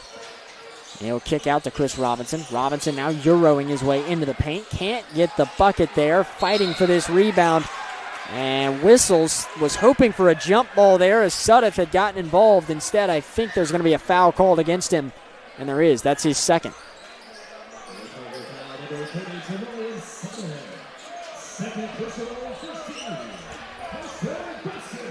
Stanhope Elmore gets an early stop there and then got the foul early on as well. Now for Stanhope, it'll be Crosby with it. He looks into the paint with Dobbs. Now having it is Jaden Wise. Stanhope Elmore with quick ball movement in each of their possessions. Isaiah Petaway now will drive down. This is Crosby actually who drove in. He couldn't get the layup, and Wetumpka comes away with possession. Voiles now on the far side, driving down the baseline. Ran out of real estate, had his pass to Robinson picked off, but then that pass was stolen away by Robinson as he gets a foul called on the floor there. Didn't get a chance to go up. He made a layup right after the whistle, but they'll say that it was after the foul had already been called. 7:08 left in the first half. Chris Robinson inbounding now from the baseline. LT Davis comes into the game for the Indians. So does Miller Lombardi.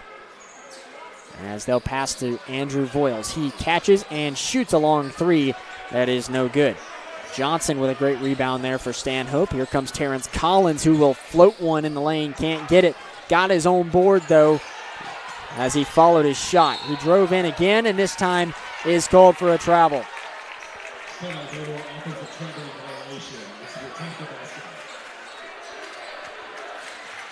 Indian students have packed out this visitor side of the stands. A great showing from the black and gold faithful here tonight. Lombardi with it for the Indians. He'll pass to Voiles. Now Robinson right there at the near side of the baseline. Can he get the roll? He does. What a dramatic roll there. Took a full lap around the rim in slow motion there, but a good shot from Chris Robinson. Seen he had space, and now, a good steal there. Robinson able to steal it from midcourt. He'll go up and easily lay that one in. Forced the turnover against Cortland Crosby there and makes it 21-14. Double digits now for Chris Robinson with that bucket. Isaiah Petaway with it for Stanhope as the Mustangs trail by 7. Collins will kick back to Petaway. He'll drive inside, finds a man in Johnson. Now he gives to Crosby, trying to go up with it near the paint. Can't get it to go as it is stopped up by Robinson. Robinson has it now, catch and shoot, pulls the three, no good from up top.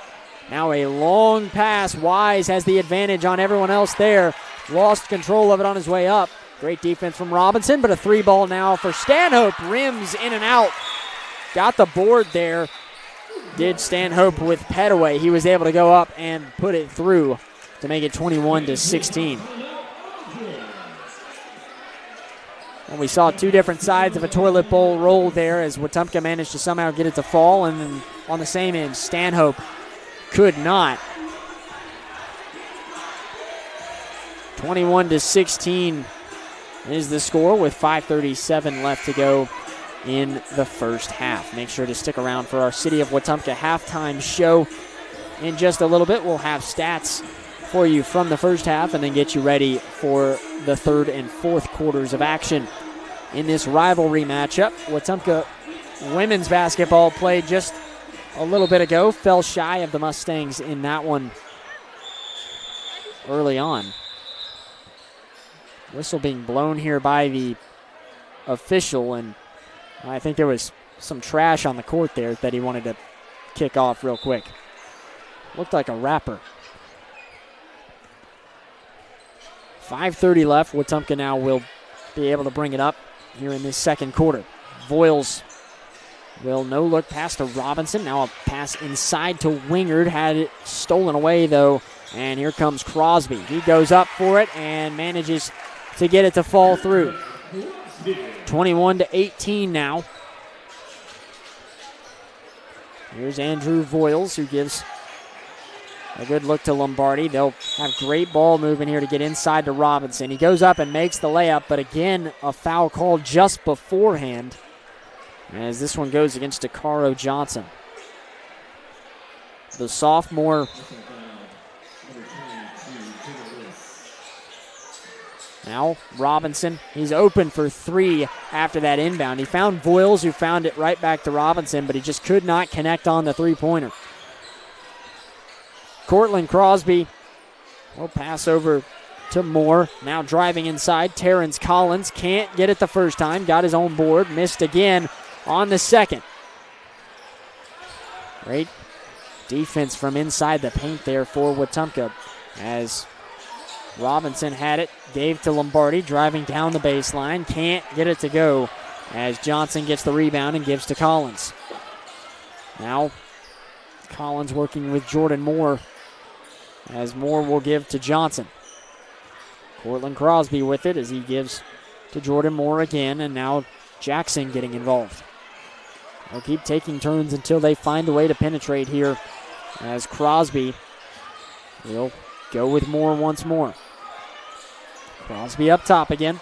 Bounce pass inside. Collins trying to drive, and again lost control of it there. Found the look, couldn't hang on to it as L.T. Davis has a pass that is seemingly deflected, but they're going to say this is Stanhope ball instead. It was well behind Andrew Voiles, and the only reason that I could give you is that it was deflected there.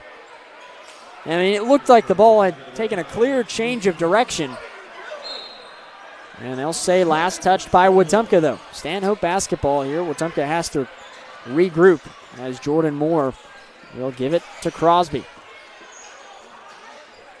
Moore with it again. Bounce pass to Collins. And Crosby up top. It's been long possessions every time for Stanhope Elmore. They have not been in a hurry. With Collins looking for Jordan Moore again. Moore trying to get in the post, but he'll kick back out to Crosby, who drives down the baseline, can't make the floater, and Caleb Ballard will get the board. Now, Chris Robinson looks inside for Ballard. Had it deflected, but Voiles picks it up. Bounce pass there. LT Davis in the post, and he will draw the foul. Couldn't get the bucket to fall, but he'll head to the free throw line. Jacaro Johnson called for the foul again that time. He's got 2.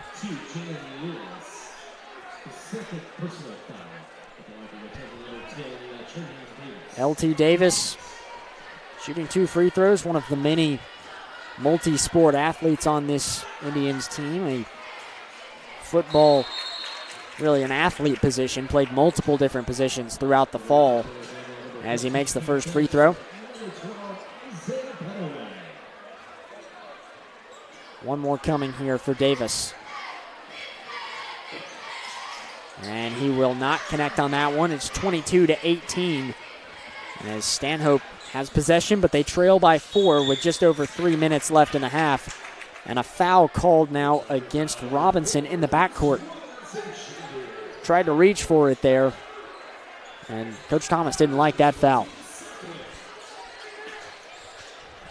Jarmiko Jackson inbounding from the near sideline. He found Petaway. Now a bounce pass in. Giving right back to Petaway, though, as he'll drive inside. Can't get the lay. Rebound from Collins at the rack. He'll go up, and this time he gets it to go. Whistles here. And a bench warning against Coach Thomas here. And Thomas doesn't like it. Neither do the students. Coach Thomas was displeased a moment ago with, I thought he was displeased actually with Chris Robinson for reaching in on the foul. And instead, I think Coach Thomas there, I guess the official thought he was talking to him, or maybe Coach Thomas was talking to him. Nonetheless, a warning there for the Indians. Free throw here for Terrence Collins is good. More whistles as, they've got to have some substitutions here for Stanhope Elmore. Wetumpka was quickly trying to move. They had already inbounded before Stanhope Elmore had blown the whistle there as well, but don't worry about that.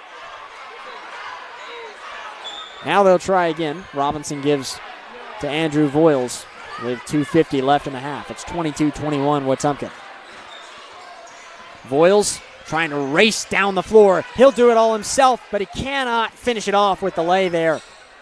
Mason Dobbs coming away with the board as Stanhope quickly drives back down the floor. 3 ball from the far corner is good from Terrence Collins. He's made 2 from that corner. 24-22, Stanhope Elmore leads it by 2 now as the Indians take a timeout with 2:27 on the clock in the half. And Stanhope Elmore starting to get hot, similar to what we saw in that girls' game. It starts to snowball effect just a little bit for Stanhope. They get one shot and they build on it with both of these teams. We've now seen 2 different 3-pointers made from Terrence Collins so far from that same spot.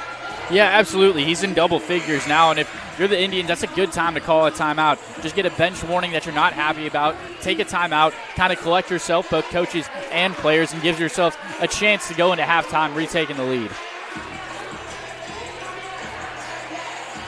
Robinson will inbound for Wetumpka out of the timeout, and I have to agree with you that was the right time to call it.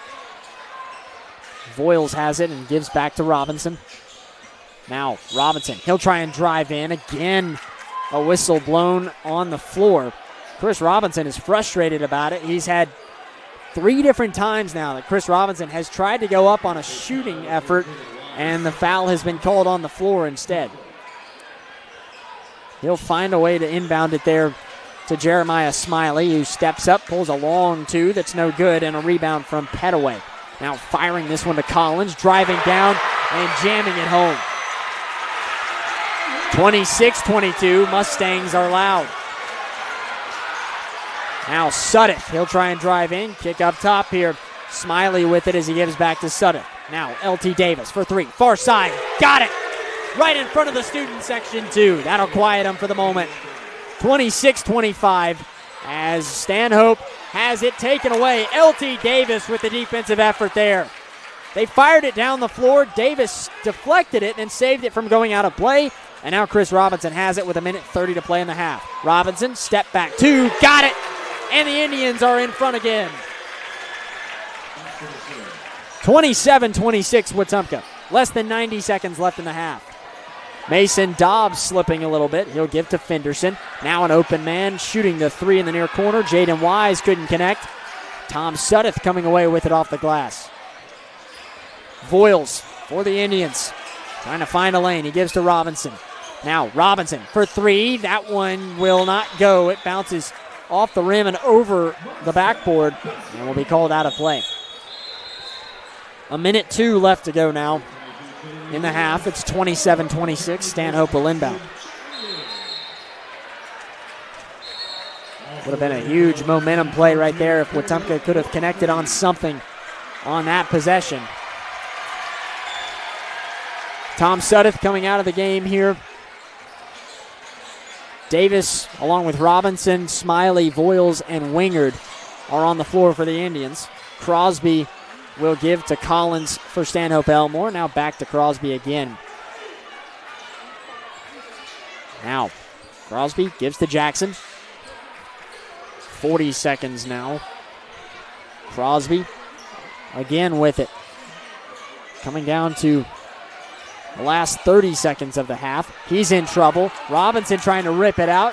Instead, he manages to pass it. Now stolen away, though. Andrew Voiles finds an open man. Smiley will lay it in. 29-26. Indians forcing the turnovers late in the half here. Johnson has it for the Mustangs. 15 seconds. Drives in. Kicks out. Fenderson has it. He's covered by Smiley and backs off. 10 seconds. Now down to 7-6. Whistle blown here as he lost control of it. It went out of bounds, and Wetumpka has possession with 6.5 seconds left. And 6.5 seconds left. You're going to have to get the shot off relatively quickly. They bounced past it right off Robinson's chest, which started the clock. Robinson pulls a three at the buzzer.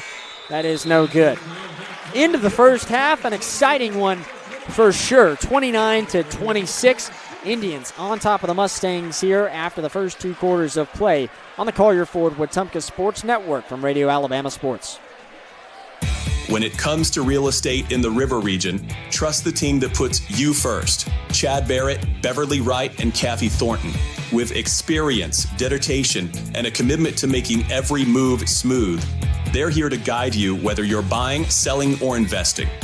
Together at RE/MAX Cornerstone and RE/MAX Cornerstone Plus, they're the names families across our community count on. Call today and let Chad, Beverly, or Kathy help with your next move.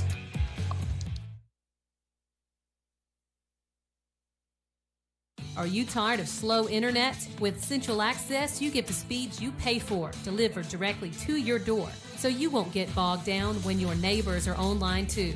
Stream, game, work, and video chat. No contracts, no data caps, no price hikes, nothing but an exceptional all-night experience.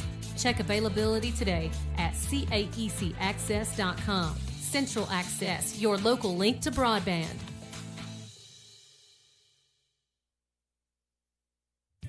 In Wetumpka, we take pride in our hometown.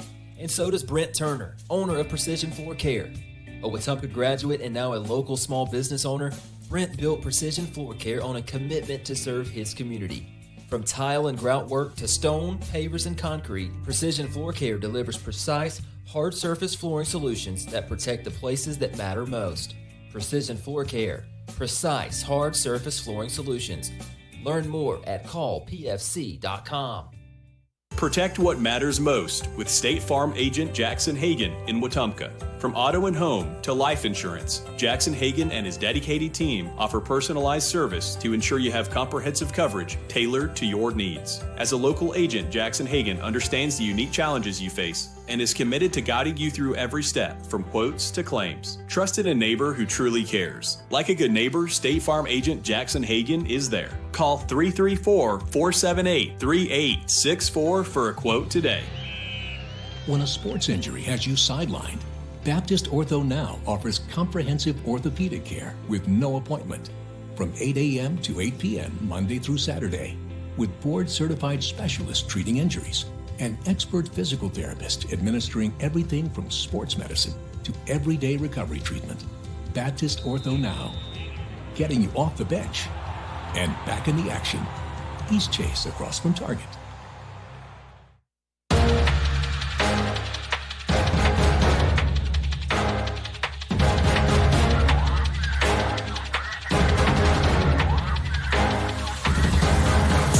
This is the City of Wetumpka Halftime Show on the Collier Ford Wetumpka Sports Network. And welcome to the City of Wetumpka Halftime Show. Indians lead it by 3, 29-26 over the rival Stanhope Elmore Mustangs. I'm Mitch Petrie alongside Gavin Baxley here on the City of Wetumpka Halftime Show. Indians narrowly enter halftime with a lead. Let Stanhope Elmore take it for just a second, but a good finish out to the half. And the guy who led the charge for the Indians in that first half, Chris Robinson, leading scorer for the Indians. He's got 12 points already in this one, 3 rebounds, 2 assists, and 2 steals to go with it as well. Tom Sutton being the force in the paint that he always is, 3 blocks to his name and 5 rebounds to go with it, as well as 4 points and shooting 100% on the 2 shots he's taken from the floor. Andrew Voiles and LT Davis both got their names in the box score, both making a 3 in that first half. Voiles first at the very beginning of the game, and LT Davis to cut in to the Stanhope Elmore lead. It's been an exciting first half here, Gavin, and looking ahead, this Indians team definitely doing a better job with turnovers, only 3 in that first half. Yeah, it's been a much cleaner showing for this Indians team, and that's exactly what you wanted to see. You know, you knew this would be a battle. It's a rivalry game. You're on the road. And I liked the comment from Coach Winchester earlier going into that game. She mentioned that you kind of go into it playing like you're down by 10 already. And the Indians have done so and been able to play with a lot of aggressiveness, but also not so much that you lose control of things, and that's what's helped them to maintain this lead a little bit. And they've done a good job penetrating inside a couple times as well, with Ballard and Robinson doing pretty well. Yeah, and another thing I really want to focus on is that defense for the Indians. Definitely, even though it's a 3-point game, the Indians really did a great job of making Stanhope Elmore be really selective with the shots they're taking, not allowing anything to come inside the paint easy, and definitely forcing them to maybe take some shots that they don't want to. Yeah, it's been interesting to see the shot selection for Stanhope. They haven't been able to get inside, but they have been able to take decent advantage of it so far. Terrence Collins has been really effective from beyond the arc. He made 2 threes already so far in this one. He's also got 13 points to his name in that first half, and that was kind of expected. He's the leading scorer for this team, but off to a little bit better of a start than he normally is. He averages about 14, and he's already just about at that average at the halfway point. He's been really good from that far corner, so you got to try and push him into different spots, take players out of their comfort zone a little bit, and that can help to develop some things. And I know that there's been frustrations as well with a couple of the calls from this officiating crew. Both Coach Thomas has had issues, and then the Indians have been frustrated about things, but you can't control what those calls are going to look like, whether they're right or wrong. You have to continue to kind of play your basketball. And so the big thing here, because we already saw that bench warning against the Indians, whether that was right or not, they have got to keep it composed here. Don't give up any type of free momentum opportunities along with free point opportunities for your opponents because of run-ins with officiating here tonight. Yeah, absolutely. I think you just got to be really stoic going into the second half. Worry about the things you can control. You can't control what fouls are going to get called on the refs, whether the foul is going to get called on the bucket or on the floor. But what you can do is control your attitude and control your response, and the Indians will be able to do both of those in this second half. No doubt. It's 29-26. Wetumpka leading it over the Mustangs here at the halfway point when we return the third quarter of play between Wetumpka and Stanhope Elmore on the Collier Ford Wetumpka Sports Network from Radio Alabama Sports. In Wetumpka, we take pride in our hometown.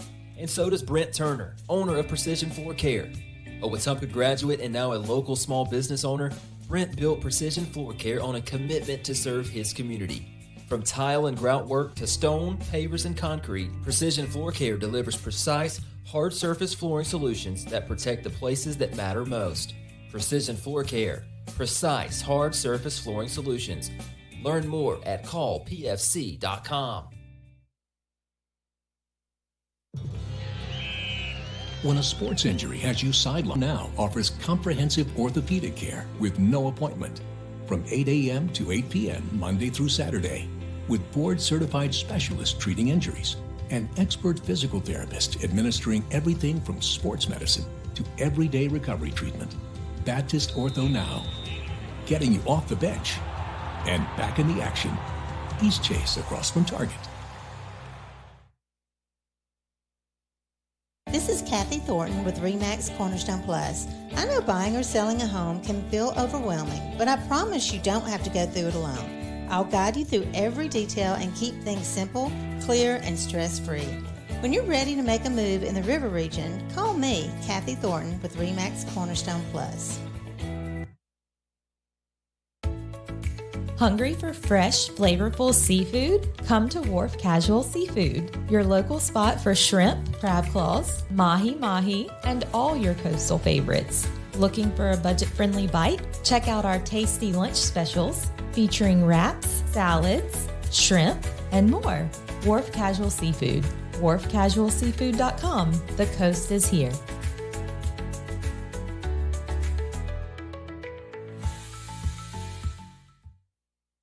Looking to tackle your next home project? Look no further than Russell Do-It Center and Building Supply with same-day pickup, ship to store, and ship to home, all available at russelldoitcenter.com. Whether it's paints, tools, lumber, or lawn care, we've got what you need with the service you can trust. So be sure to shop today at russelldoitcenter.com. russelldoitcenter.com. Experience and knowledge from the pros. Russell Do-It Center and Building Supply. Third quarter action is brought to you by Radio Alabama Sports. Game on. Online at radioalabamasports.net.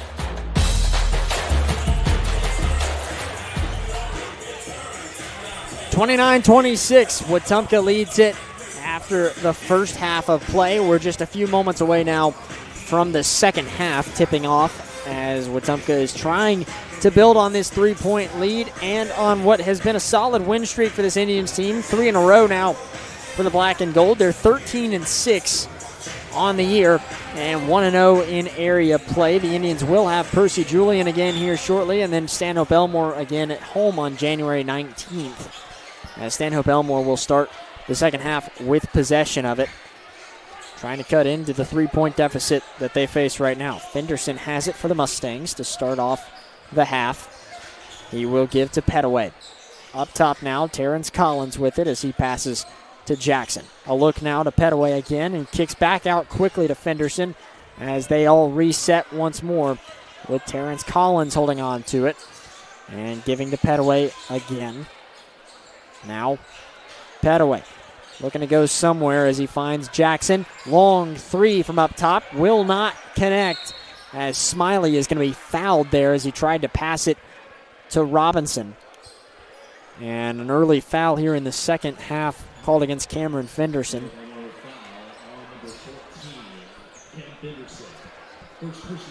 First foul of the night against Fenderson.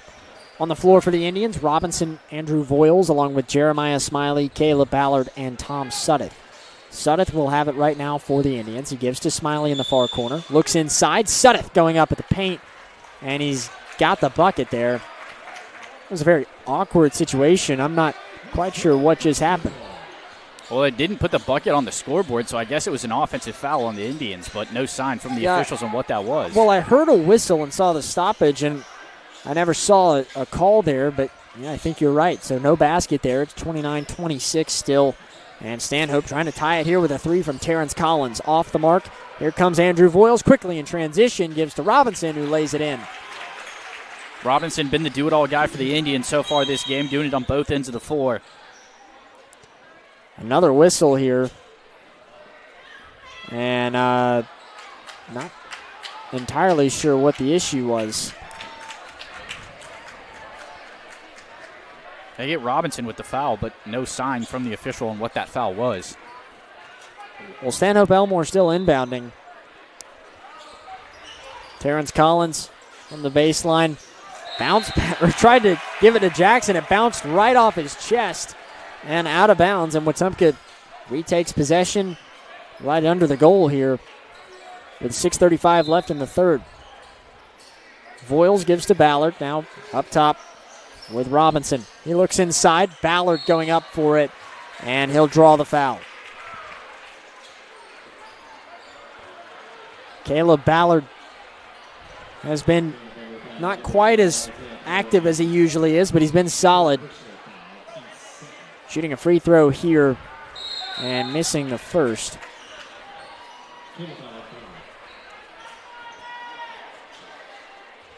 .6:29 left. Stanhope Elmore makes a substitution here in this third quarter. Crosby will come back in as Ballard makes the second free throw. Also on the floor is Petaway and Terrence Collins. They've got Crosby, Jackson, and Fenderson, who has it right now. Fenderson gives to Crosby, and back to Fenderson again.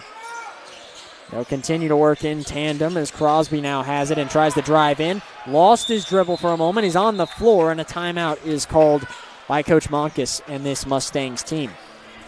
Now that'll save him from a jump ball, which I think possession arrow is currently pointing the way of the Indians, so saves a turnover there. And after the turnover on that last possession, you need everyone you can get here. A 6-point advantage now for the black and gold as the Mustangs have to talk this one over here for just a moment. Wharf Casual Seafood has fresh, fast, and always delicious food. In Wetumpka, there's something for everyone, from shrimp and fish to po' boys and salads. Enjoy coastal flavor right here at home. Dine in or take out today. Wharf Casual Seafood is where fresh seafood meets family-friendly dining. The Wetumpka Sports Network is proud to be fed by Wharf Casual Seafood. Mustangs inbounding now from the baseline. A bounce pass there that makes it to Collins. Fade away there will not go as Smiley battles for it. Came away with it and gets it to Voiles. Now airing it down the court to Suddeth as he cannot reach it before stepping out of bounds. 5:58 left, and Indians quickly give it back to the Mustangs here in the third. Crosby brings it up the floor for the Mustangs. He'll try and drive down and tripped up there. A foul will be called against Tom Suddeth. That's his third of the evening. First foul of the quarter, though, against the Indians, so Mustangs will have to inbound this one.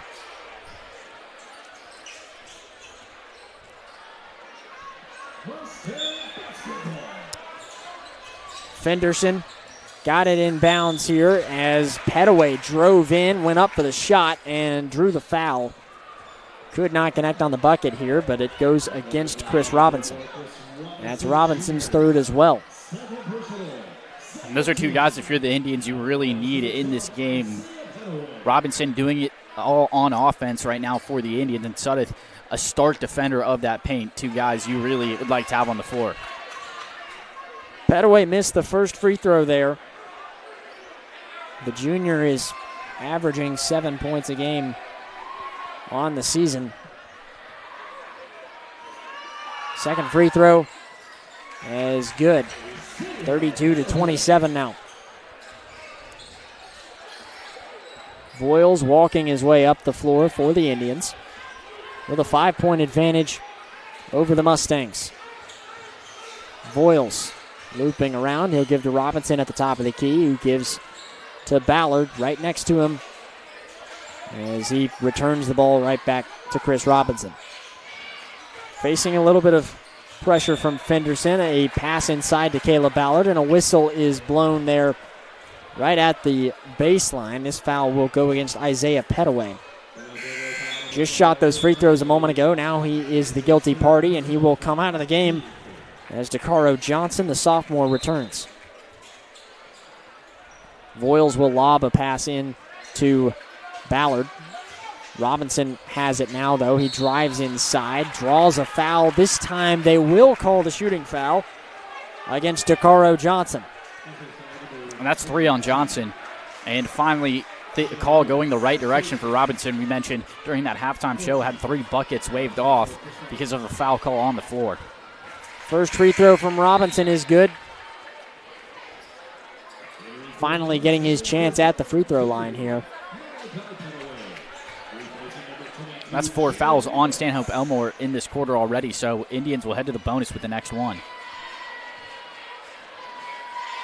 Second free throw from Robinson off the back of the rim there. Mason Dobbs comes away with it for Stanhope Elmore. It's 33-27. Just over 5 minutes left in the third quarter. Firing a pass down in the paint is Mason Dobbs, but now Collins has it in the near corner and gives right back to Dobbs. Crosby will take it and slow everything down for just a moment for the Mustangs. Collins has it again. Now handing to Fenderson. Now Collins, he'll pull a 3. That one is off the front of the rim this time. Ballard got the rebound and gave to Robinson. Stanhope couldn't connect on another 3 there. Robinson looks to Ballard. He goes up in the post and draws the foul. Indians starting to manage to find trips to the free throw line here, which could certainly help the cause. Foul goes against Jarmiko Jackson. First foul for the senior. 4:29 left in the third quarter as Ballard will short on the first free throw and miss.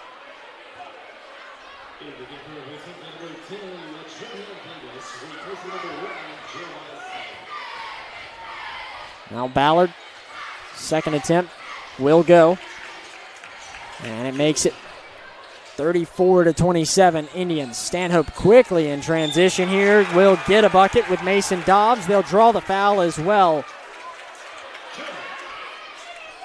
Big foul there. Called against John Wingard. There's 4:23 left to go in the third quarter. Mustangs now are shooting an and one free throw with Mason Dobbs as he cannot connect, and Chris Robinson chases it down before it goes out of play.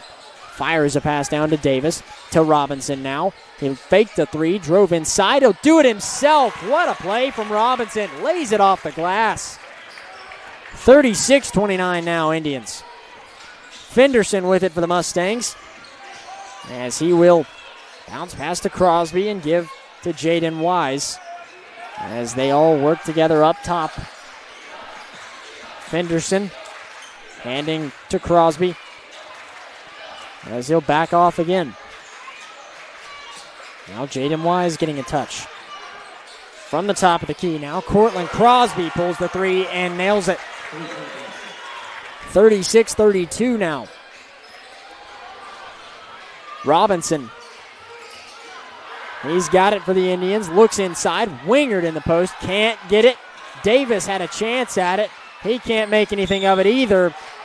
And a foul is going to be called here as Chris Robinson dove in to try and steal it. Went into a Mustang leg there. I think Crosby was the one who had it. And that's going to be the 4th foul against Robinson, I believe.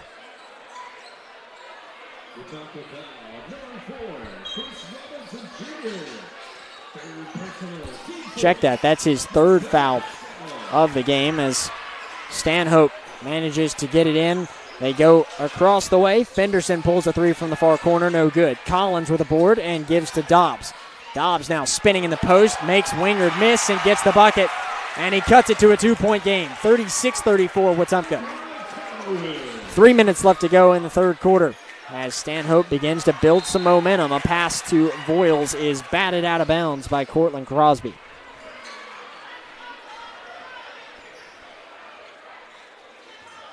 Robinson will inbound to Voiles. Andrew Voiles giving the play call here as they've got Voiles, Davis, Wingard, Ballard, and Robinson. Voiles does it all by himself, though. Down the lane and lays it in. 4-point lead for the Indians. Stolen away now. Ballard and Davis on the tag team. Give to Wingard. He can't get the bucket, but he will head to the free throw line. And that's been the story of this quarter for the Indians, just earning it all at the free throw line. How about LT Davis and Caleb Ballard there? They both trapped Cortland Crosby and managed to steal it away. That's what gave Wingard the chance now to go to the free throw line. First free throw from Wingard, no good. They've had a tough time capitalizing on trips to the stripe so far.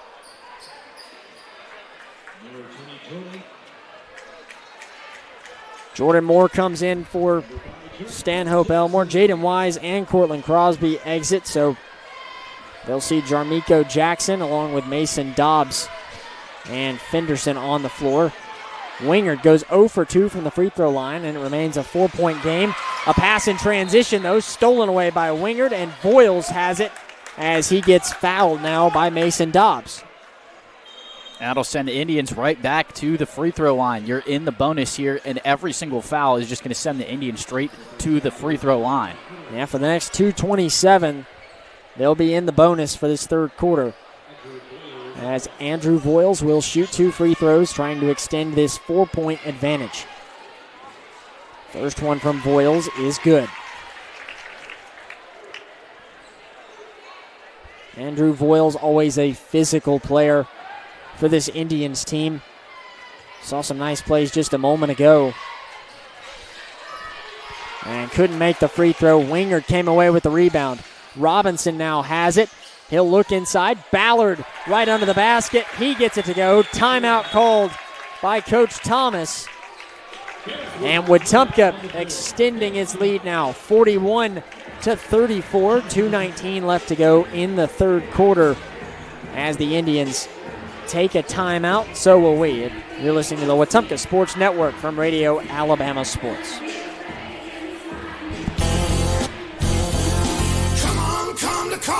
Looking for power, performance, and adventure? You'll find it all at Collier Ford in Wetumpka. Whether it's the legendary Ford F-150 built to tackle any job, the bold and capable Ford Bronco built for the trails, or the versatile Bronco Sport perfect for every road trip, Collier Ford has the right ride for you. Proudly serving the River region since 1952. We're here to keep you on the road. Come to Collier.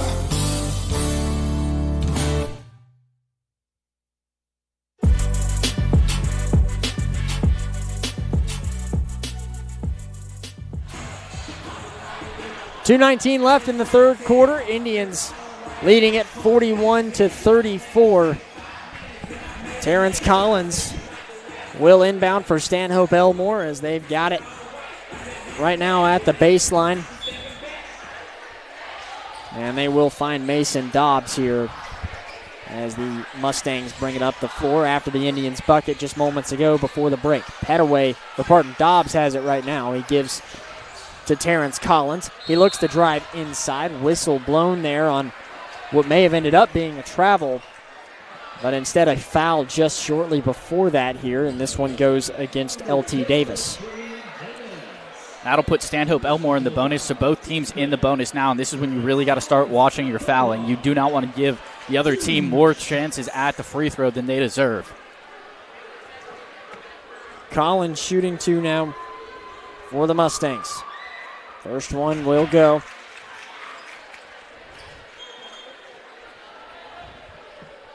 Stanhope Elmore was trailing by 7 just a moment ago, the largest deficit we've seen so far for the Mustangs.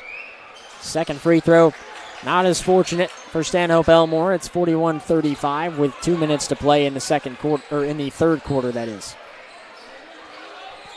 Robinson will look to Wingard. Now Voiles, long 3, got it! What a shot from Andrew Voiles. 9-point lead now for the black and gold. It's a huge 3 from the Indians and Andrew Voiles, and whenever you get Voiles an open look, it doesn't really matter where he is on the floor. It's always a good shot for him. Jordan Moore giving to Collins. He pulls a contested three. It won't go, but a foul is going to be called against L.T. Davis, and Terrence Collins is going to head to the line to shoot 3 free throws. And again, the fouls are going to get really important here. You've got a lot of Indians working their way with a lot of fouls. L.T. Davis, that was his 3rd. Robinson's got 3, and so does Tom Suddeth. So a couple of Indians in foul trouble coming down the stretch here. Tough call there, as Collins will make the first free throw, as it was the Indians defender who came a little bit too far there. He jumped into the shooter, Collins, and that's what put him at the line. 44-37 now, as Stanhope will have one more free throw coming. Indians making a couple subs as Miller Lombardi comes into the game. So does Jeremiah Smiley. Chris Robinson, John Wingard, and Andrew Voiles make up the Indians on the floor right now. 44-38 as Collins made all 3 free throws. Minute 20 left in the 3rd quarter.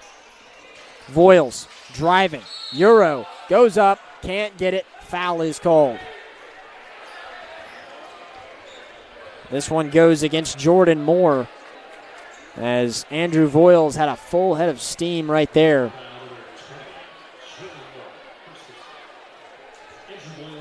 Voiles shooting 2 free throws now for the Indians, and nails the first.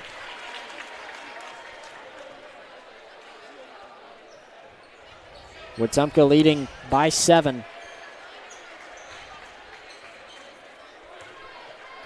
Second free throw now for Voiles is good.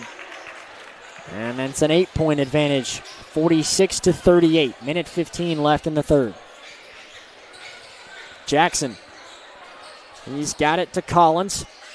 Collins will try and drive, going up against Lombardi as a foul will be called. I don't think Collins had gone up with it yet. Lombardi is called for it, and they may say this is a shooting foul nonetheless. It doesn't matter anyway, as Stanhope Elmore is in the bonus. 5 fouls apiece here in the 3rd quarter. Collins now shooting 2 as he makes the first.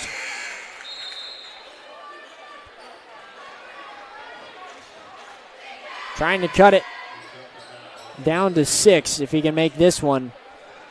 Wetumpka had as much as a 9-point lead just a few moments ago. Wingard able to get the rebound off of a missed free throw there. 60 seconds left in the 3rd quarter, and a 7-point advantage for Wetumpka. Robinson loses his dribble. He was just standing there, and that is an unfortunate error for the Indians. And one you don't see too often, Chris Robinson is probably one of the most surefire dribblers on this team. Always has a couple of tricks in the back pocket and just lost the focus there. Fenderson has it for Stanhope. 50 seconds left as he brings it across before the end of this quarter. 45 now. Fenderson will pass to Collins. Collins trying to drive, now kicks to Moore and gives right back to Collins up top. Jackson to Moore, back to Jackson again. 30 seconds left in the quarter. Jordan Moore has it. He'll try and penetrate into the paint. Kicks out, open man. Fenderson for 3, no good. Rebound, Jarmico Jackson. And now Fenderson with it, 15 seconds. He gives to Jackson. Now an open man. Collins for 3, again, couldn't connect. Wingard has it. 9 seconds left in the quarter. Lombardi racing.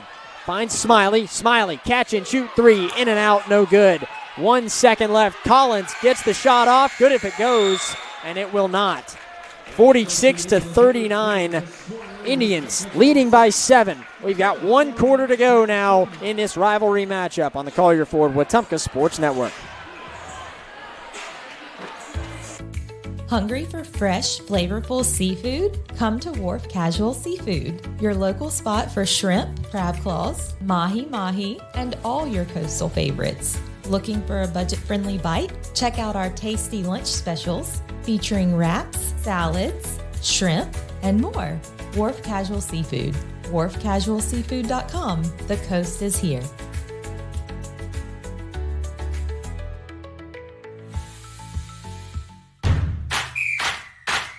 105.1 WRFS is WRFS-FM, Rockford, Alexander City, Lake Martin, Wetumpka, Prattville, Montgomery, home of the Wetumpka Indians on the Collier Ford Wetumpka Sports Network.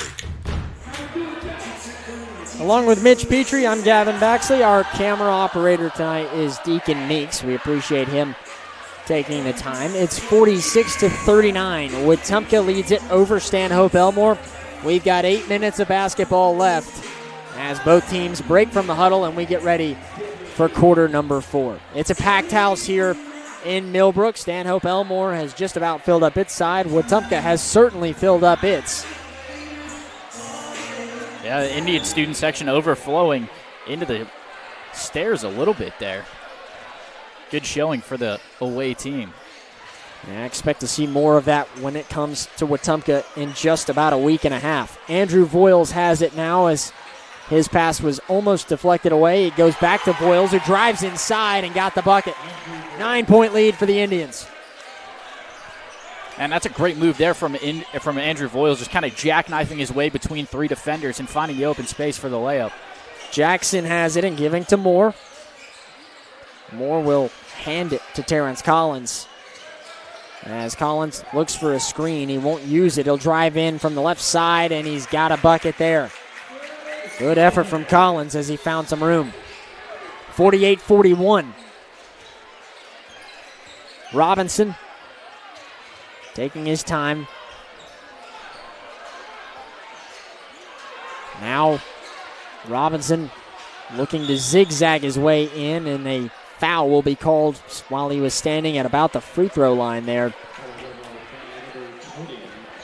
This time it goes against Jordan Moore. Indians get the inbound here. Voiles has it. Back to Robinson and now to Suddeth. Robinson, Voiles again, open. 3 from the far wing, no good. Rebound from Collins. He races down to the front court and then backs off of the tempo. Fenderson will take it and give to Jackson.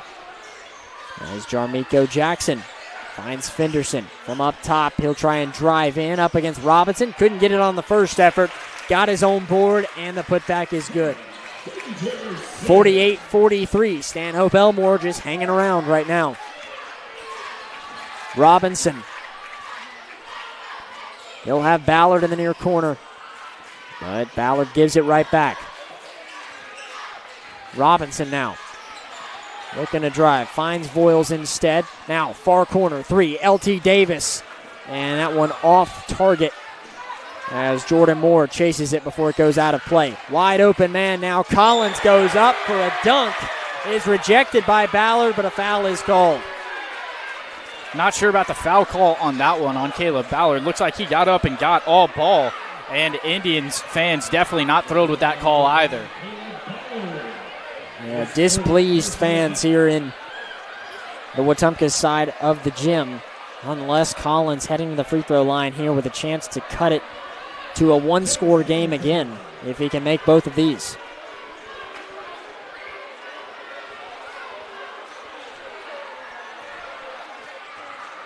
Collins has been lights out from the line so far. He makes another one. As Stanhope Elmore makes nearly an entire lineup substitution. 4 men came in. Only one remaining that didn't come out is the man shooting the free throw with Terrence Collins. On the floor now for the Mustangs, Petaway, along with Crosby, Jaden Wise, and DeCaro Johnson, as the free throw from Terrence Collins will miss. Wingard able to get a rebound and save it before he fell out of bounds. Gave it to Chris Robinson. Robinson now fires to LT Davis in the far corner, who gives to Voiles and rallies it back over to Robinson as he and Voiles work together. Robinson from beyond the arc still looking for somewhere to go. He'll give to Voiles, standing right on top of the S in the SE part of the Mustang logo. Now Davis. Indians are not in any kind of hurry here as everybody getting a touch on this possession. Sudeth, now Wingard. Now back up top again to Robinson. Voiles. Back to Robinson and Wingard again. 5 minutes left to go in regulation now as Robinson has it stripped. And Crosby thought he had it. I think he does. And yes, Cortland Crosby with a huge steal there to take it away from the Indians. And I believe a timeout was called by Stanhope Elmore. That's how they got it. There was about to be a jump ball called, but they say Stanhope Elmore basketball off of a timeout. Coach Thomas is livid about this.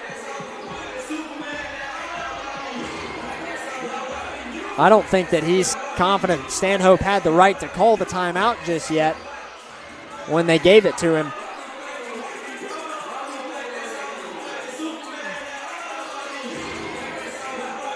As Thomas still pleading his case with the official. He won't win the battle, though, as Cortland Crosby will inbound for the Mustangs. A lot of contact there. Wingard was all over Isaiah Petaway on the inbound, and a foul called against Wingard. Yeah, that's going to get called every time. Wingard was trying to hustle and poke away that inbound pass, but just came in a little bit too hot and ran right into the back of him.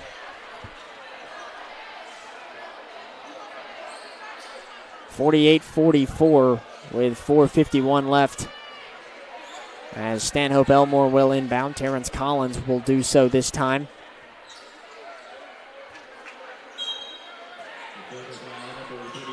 Collins tried to find Petaway again, and this time Wingard pokes it out cleanly.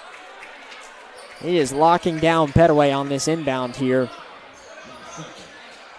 Whether he's called for a foul or not, he's not going to let Petaway get to it. This time inbounding is Jaden Weiss. He will find a man. This is Crosby. He goes up for one in the paint, can't get it. Collins is there for a rebound and a putback. 48-46 now. Wetumpka's got to find a spark. Stanhope Elmore building its momentum right now. A pass to Voiles. Now Davis near the baseline. He kicks back out up top, and it'll be Robinson who gives it to Wingard. Wingard has a pass to Voiles that is deflected. A whistle blown here. I believe a foul called against Jaden Weiss this time. That is Weiss's fourth foul of the game. Caleb Ballard coming in the place of L.T. Davis. John Wingard will come out as well, as Lombardi and Sudeth are on the floor for the Indians, with Andrew Voiles getting the pass from Chris Robinson on the inbound.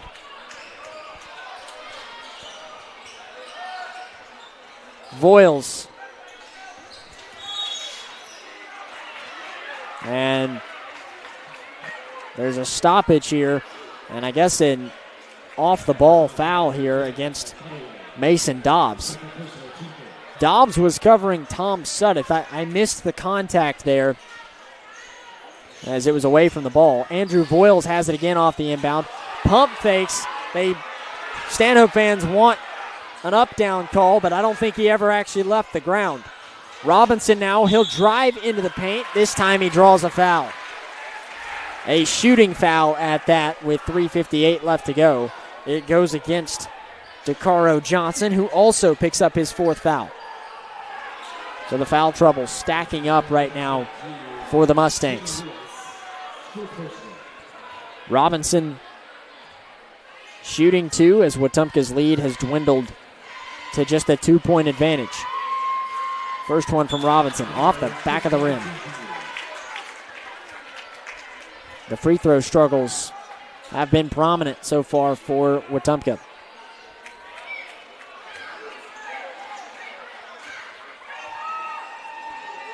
Second effort here from Robinson is good.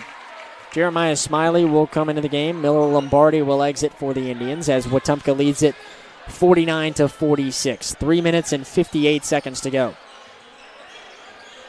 Crosby for Stanhope. Gives to Dobbs. Dobbs now finding Petaway. Petaway driving down the right side of the lane. He'll lay it in. Good effort from Petaway. Showed off the speed there as he came in for the bucket. Andrew Voiles slowly making his way up. As Voiles tried to drive at it, poked away, but a foul called against Mason Dobbs. That's Dobbs' third foul now. And the fifth foul of the quarter for Stanhope Elmore, which puts Andrew Voiles to the free throw line. And that's definitely, if you're Stanhope Elmore, this is the last guy you want shooting free throws, Andrew Voiles. Free throws have been a struggle for most everyone on the team tonight, except Andrew Voiles as he makes that one.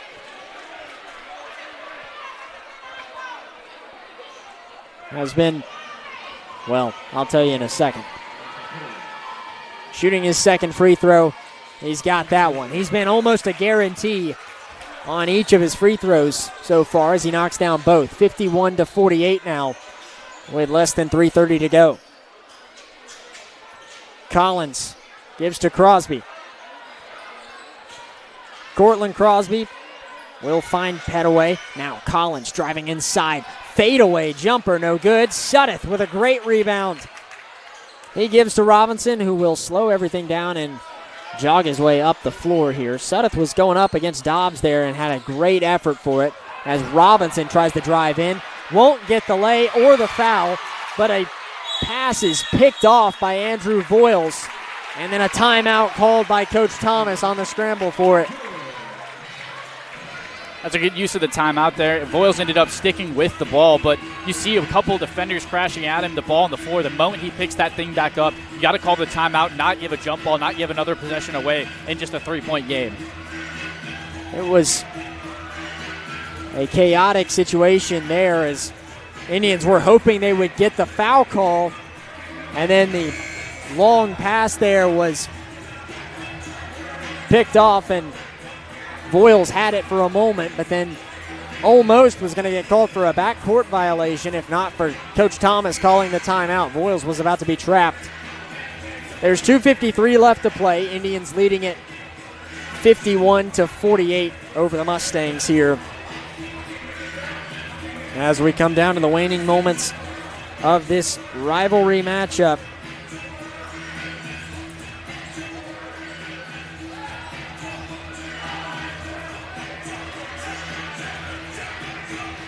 Robinson will inbound for the Indians. Looking for somewhere to go, running out of time. Has an open Ballard right at the bucket. And he'll play this one safe. Lays it in. A smart decision to make it a 5-point advantage for the Indians.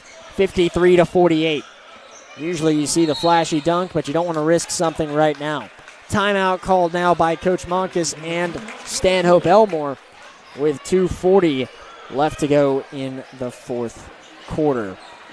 Whether it's an everyday sprain, strain, fracture, or sports injury that doesn't require a trip to the ER, Baptist Ortho now offers urgent orthopedic injury care with walk-in convenience 6 days a week. Visit online at baptisthealth.org.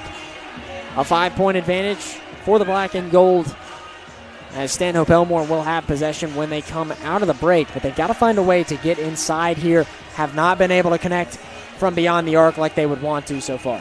No, absolutely. And you know, in a game like this, and you kind of saw it in the women's game, it's definitely a closer game than that was, but you're down 2 possessions. You don't want to start forcing the 3 if you're Stanhope Elmore. It's a 2-possession game, and you might get the 3, but you need to find a way inside the paint, like you mentioned, and try to put up some high-percentage looks. We've seen a couple times now where Stanhope Elmore has been able to get inside and take advantage of the post, but what's been impressive to me is they've done it with speed. It's been Terrence Collins racing in, or Cortland Crosby, both of them showing off the acceleration to get into the paint as opposed to using any type of size difference.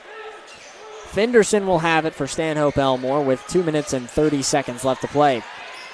He'll pass to Dobbs. He now floats one to Crosby from the near wing. Crosby retreating back to the top of the key now, being covered heavily by Andrew Voiles. He's got Petaway now, who fires to Collins up top. Collins making a couple steps. He floats one from the free throw line that's good, and the foul.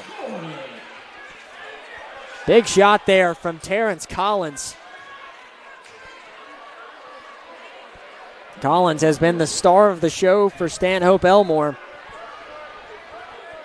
He's got a playing style that, if you've been watching Indians basketball for some time, it'll remind you of Nate Rogers from a couple of years ago. Robinson will give it to Voiles as they have to work hard to get it across the way, but they do. Voiles has it. And Voiles, a pass to Robinson, almost taken away. Now Voiles in the near corner, back up top to Robinson again. 2 minutes to play. Sudduth standing at the free throw line, passes to Voiles again. Robinson up top once more, 1:50, as they try and bleed out as much of this as they can. Stanhope not making it easy for them so far, though. Robinson now driving in. He'll kick back out, though. And a pass inside to Sudduth is misfired. Collins has it. Stanhope trails by 2. They have possession. Fenderson with it. He'll give to Collins. Terrence Collins trying to make another star play like he has throughout this one. It's Crosby who's got it now. He'll cross over Robinson. A floater is off the back iron. And with 1:10 left, Wetumpka gets a stop. And a foul will be called against Cortland Crosby. It will put Wetumpka up to the line. 1:06 left as the Indians will shoot 2 free throws. And based on the percentages so far, Robinson is not the worst guy you could have fouled if you're Stanhope Elmore. He hasn't really been as hot from the stripe as he would want to be tonight. See what he can do here with a 2-point lead. First free throw from Robinson is good. A big free throw to make it not just a 2-point game, but now a 3-point game and a chance to make it 2-possession game if he knocks home this one.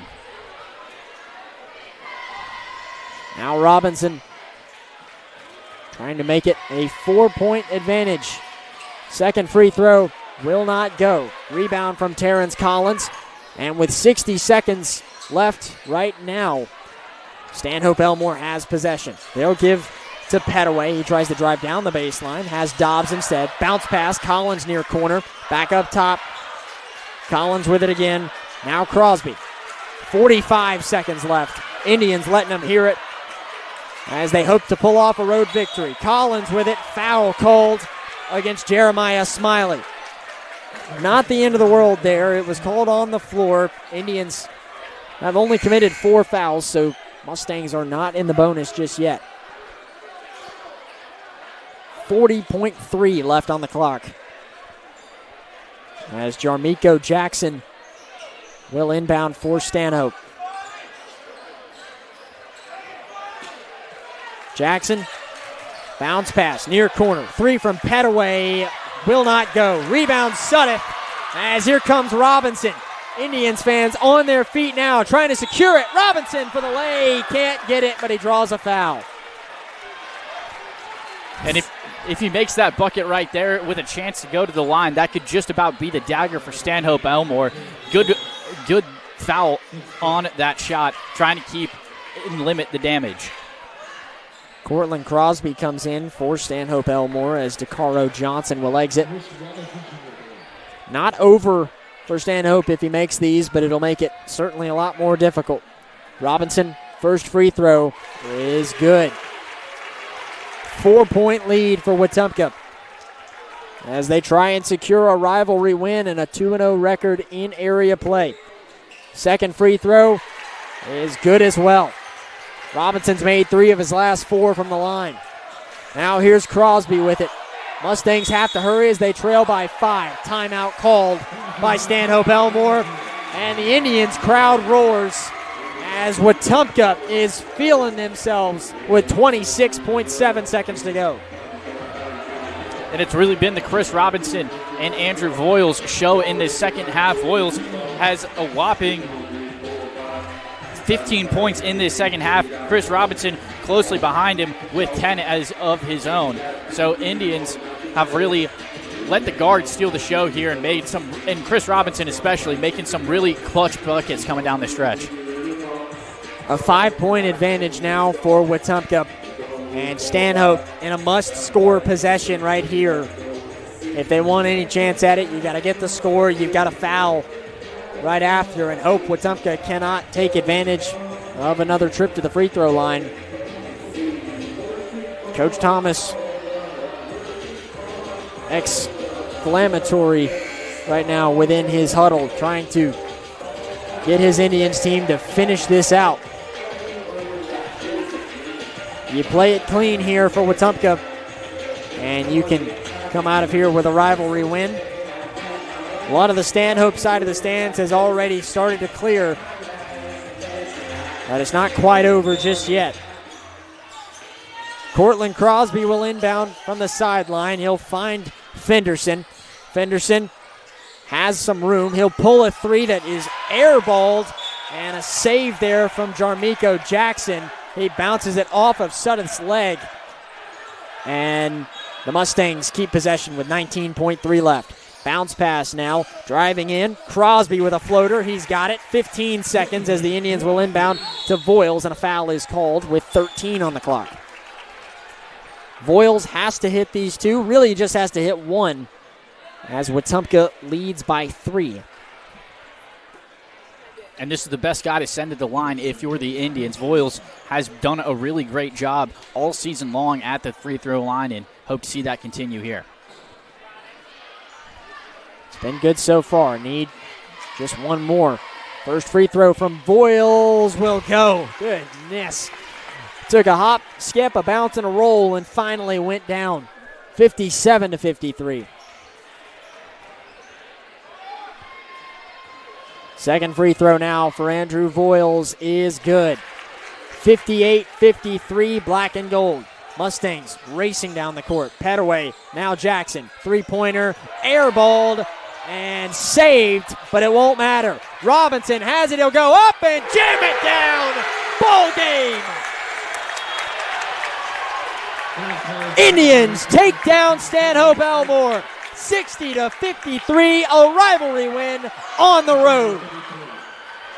Wow, what an exclamation point to end it for Chris Robinson and the Indians. The moment he picked up that ball, saw nobody was home in front of him, you knew exactly what he wanted to do, and he did it. You can hear the crowd now as Wetumpka lets them hear it after a rivalry win. They'll have a chance to defend it at home on January 19th. If you thought this one was fun, get ready. We get to do it all over again in just about 10 days.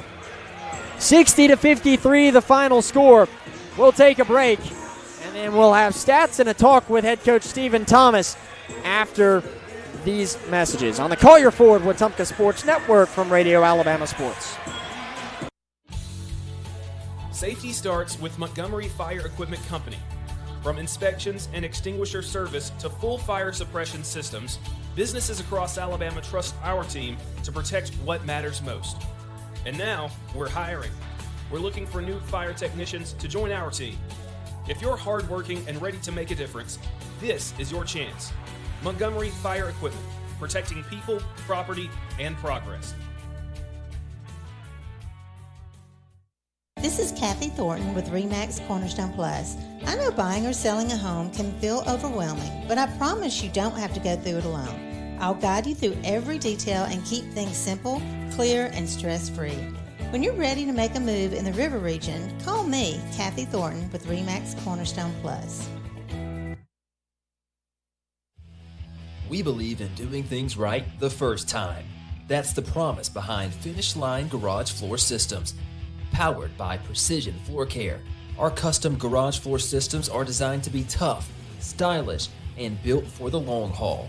With a team rooted right here in the community, we deliver quality you can count on. Finish Line Garage Floor Systems. Let them rest on the best. Visit FinishLineGarageFloors.com today. Are you tired of slow internet? With Central Access, you get the speeds you pay for delivered directly to your door, so you won't get bogged down when your neighbors are online too. Stream, game, work, and video chat. No contracts, no data caps, no price hikes, nothing but an exceptional online experience. Check availability today at caecaccess.com. Central Access, your local link to broadband.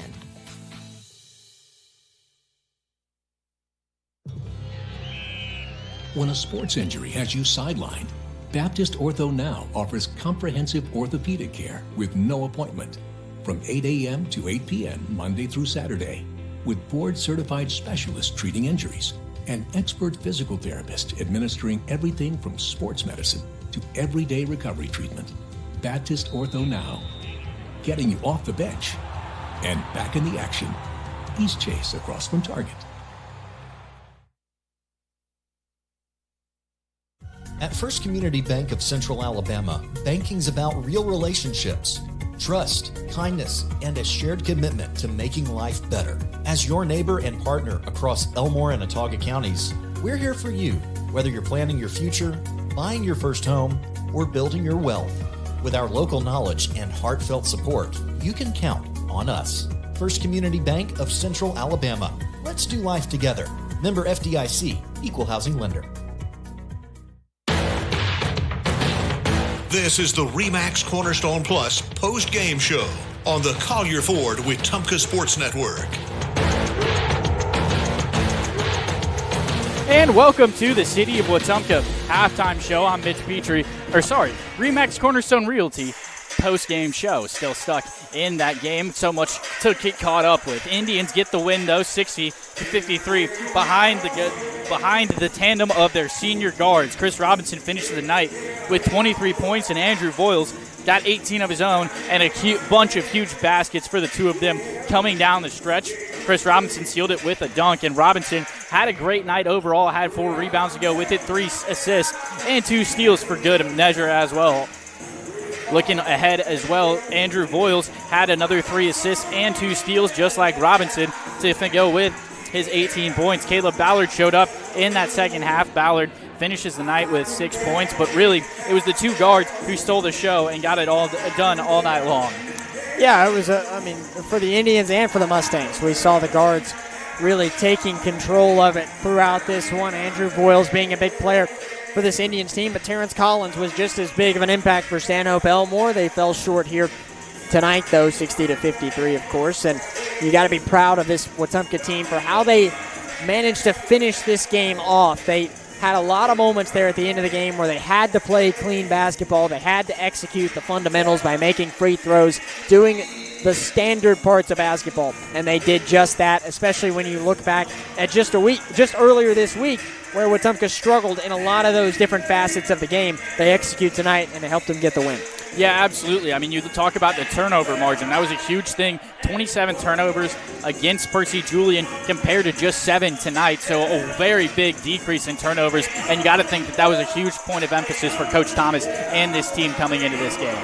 No question about that. Wetumpka getting a 60-53 win over Stanhope Elmore. We'll take a break. When we come back, Coach Stephen Thomas coming to speak with us here on the Collier Ford Wetumpka Sports Network from Radio Alabama Sports. Looking for power, performance, and adventure? You'll find it all at Collier Ford in Wetumpka. For more than 70 years, Collier Ford has been proudly serving the River region since 1952, helping families and businesses hit the road with confidence. When you think trucks, think Collier Ford, home of the legendary Ford F-150, built tough to handle any job. If adventure is calling, Collier Ford has the bold and capable Ford Bronco, ready to take you off the beaten path. Want that same spirit in a smaller package? The Bronco Sport is waiting for you at Collier Ford. From great ideas to family service, Collier Ford makes buying your next vehicle easy, fun, and stress-free. So whether you're hauling, exploring, or just cruising through town, make your next stop Collier Ford. Test drive your next Ford today, and remember, come on to Collier. Collier Ford in Wetumpka. Come to Collier.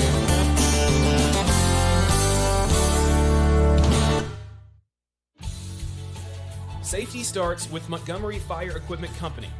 From inspections and extinguisher service to full fire suppression systems, businesses across Alabama trust our team to protect what matters most. And now, we're hiring. We're looking for new fire technicians to join our team. If you're hardworking and ready to make a difference, this is your chance. Montgomery Fire Equipment, protecting people, property, and progress.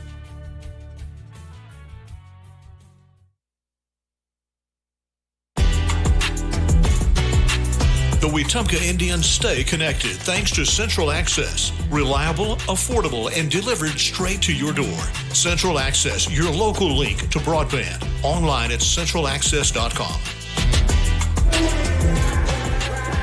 Well, Wetumpka gets a 60-53 win over rival Stanhope Elmore. Gavin Baxley and Mitch Petrie now joined by head coach Stephen Thomas. And Coach, what a win here, but I think the big thing that, Mitch and I had discussed is how clean of a ball game it felt like this one was compared to Tuesday night. Yeah, we cut the turnovers, tremendously down from 27 against Percy to today. We had 4 turnovers in the first half. In the second half, I didn't see how many, but it was definitely a cleaner ball game on that side. Yeah, and you look at this, I know that there were a little bit of some frustrations with some of the calls there, especially in the first half. How do you kind of go about handling that with your team, trying to make sure that everyone is staying composed as this game goes? It's just how you respond. We got the guys in the huddle after, a couple calls didn't go our way, and we just told the guys, control what you can control. You have to play hard, and if you play hard, you play with consistent effort. Everything else will take care of itself. On both ends of the floor, if you let other things dictate what we try to do, we'll be out of rhythm, and you'll see things fall apart. But our guys responded to a little bit of adversity throughout the game, and we came away with the win. Talk about the guard play a little bit for this team today. You have Andrew Voiles and Chris Robinson, both one with 23, one with 18 here tonight. Obviously, the big impact players here for this team. They stepped up in a big way. They're two of our lead guards. We trust them to handle the ball consistently each and every game, and they answered the call. Right from the jump today, they was locked in. Walking into the gym, second period, getting a good shoot around there, and they was locked in what we're trying to do, and they responded today with 2 tremendous games. Just the composure, and then just how they responded throughout the game. Andrew taking a leadership role, saying, we got a warning on the bench, after the call. Andrew's like, Coach, we got it, let's respond. And, you just saw that throughout the game between those two. Anything that you take away from this game, any lesson learned as you go into another matchup with this team in just about 10 days? It's never easy. If you look at film against any team in the country, and you just see results and you just look at results, that never tells the full story. Each team we play, we're always going to get the best shot, and each team that plays us, they're going to get our best shot. So you can't go one game to another and think, this team is that, this team is that. Just across the board, you're always going to get somebody's best shot. It's a one-game sample. You see that all the time in the NCAA tournament. You never know what's going to happen in the game. That's why you play. Coach, appreciate you taking the time. Congrats on the win. Yes, sir. Thank you. That's Coach Stephen Thomas as Wetumpka gets a 60-53 win over the Mustangs. When we return, we'll close things out from Millbrook as the Indians get a rivalry and area win over the Mustangs on the Collier Ford Wetumpka Sports Network. In Wetumpka, we take pride in our hometown. And so does Brent Turner, owner of Precision Floor Care. A Wetumpka graduate and now a local small business owner, Brent built Precision Floor Care on a commitment to serve his community. From tile and grout work to stone, pavers, and concrete, Precision Floor Care delivers precise, hard surface flooring solutions that protect the places that matter most. Precision Floor Care. Precise, hard surface flooring solutions. Learn more at callpfc.com. It's never too late to take the next step. The Central Alabama Community College Adult Learning Program helps adults 18 and older earn their GED or even a high school diploma. You can also prepare for the workforce with short-term certificates in medical billing and coding, medical assisting, pharmacy technician, or hospitality and culinary. Flexible classes fit your schedule, and your future starts today. Visit cacc.edu/adult education or call 256-378-2017. CACC Adult Learning Program. Discover you. Hi, I'm Kathy Thornton. I've built my business at RE/MAX Cornerstone Plus by being honest, dependable, and always putting my clients first. If you're ready to buy your first home, sell your current home, or just want to talk about your options, I'd love to help. Reach out today. Kathy Thornton with RE/MAX Cornerstone Plus, where neighbors become clients and clients become friends.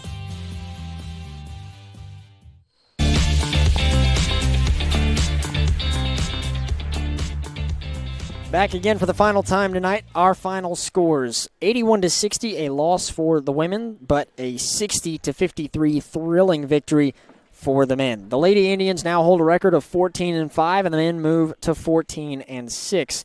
Along with Mitch Petrie, I'm Gavin Baxley. Our next broadcast originates from Montgomery as the Indians take on Park Crossing. Tip-off of the girls' game is set for about 5:30 with the boys, while the boys will begin shortly after the girls' game concludes. Our broadcast will be on the air at roughly 5:20 or 10 minutes before tip-off of the girls' game. Again, our final scores tonight: 81-60, a loss for the women, and a 60-53 win for the men. Wetumpka Indians basketball is an exclusive presentation of the Wetumpka Sports Network. This has been a presentation of Radio Alabama Sports. This broadcast is copyrighted by Radio Alabama for the private use of our audience. Any other use of this broadcast, descriptions, or accounts of the game without Radio Alabama's consent is strictly prohibited. Thanks for listening. You've been listening to the Collier Ford Wetumpka Sports Network, home of the Wetumpka Indians. Presented by RE/MAX Cornerstone Realty and RE/MAX Cornerstone Realty Plus. Central Alabama Community College, and the City of Wetumpka. Sponsored in part by Collier Ford, Central Alabama Community College, RE/MAX Cornerstone Realty and RE/MAX Cornerstone Realty Plus, Baptist Health, and Baptist Ortho Now. The City of Wetumpka, Central Access, Russell Do-It Center, State Farm Agent Jackson Hagan, Wharf Casual Seafood, First Community Bank, Montgomery Fire Equipment Company, CAC Adult Learning, and Precision Floor Care. The Collier Ford Wetumpka Sports Network is a product of Radio Alabama Sports and Radio Alabama. This broadcast is copyrighted by Radio Alabama for the private use of our audience. Any other use of this broadcast, descriptions, or accounts of the game without Radio Alabama's consent is strictly prohibited. Thanks for listening.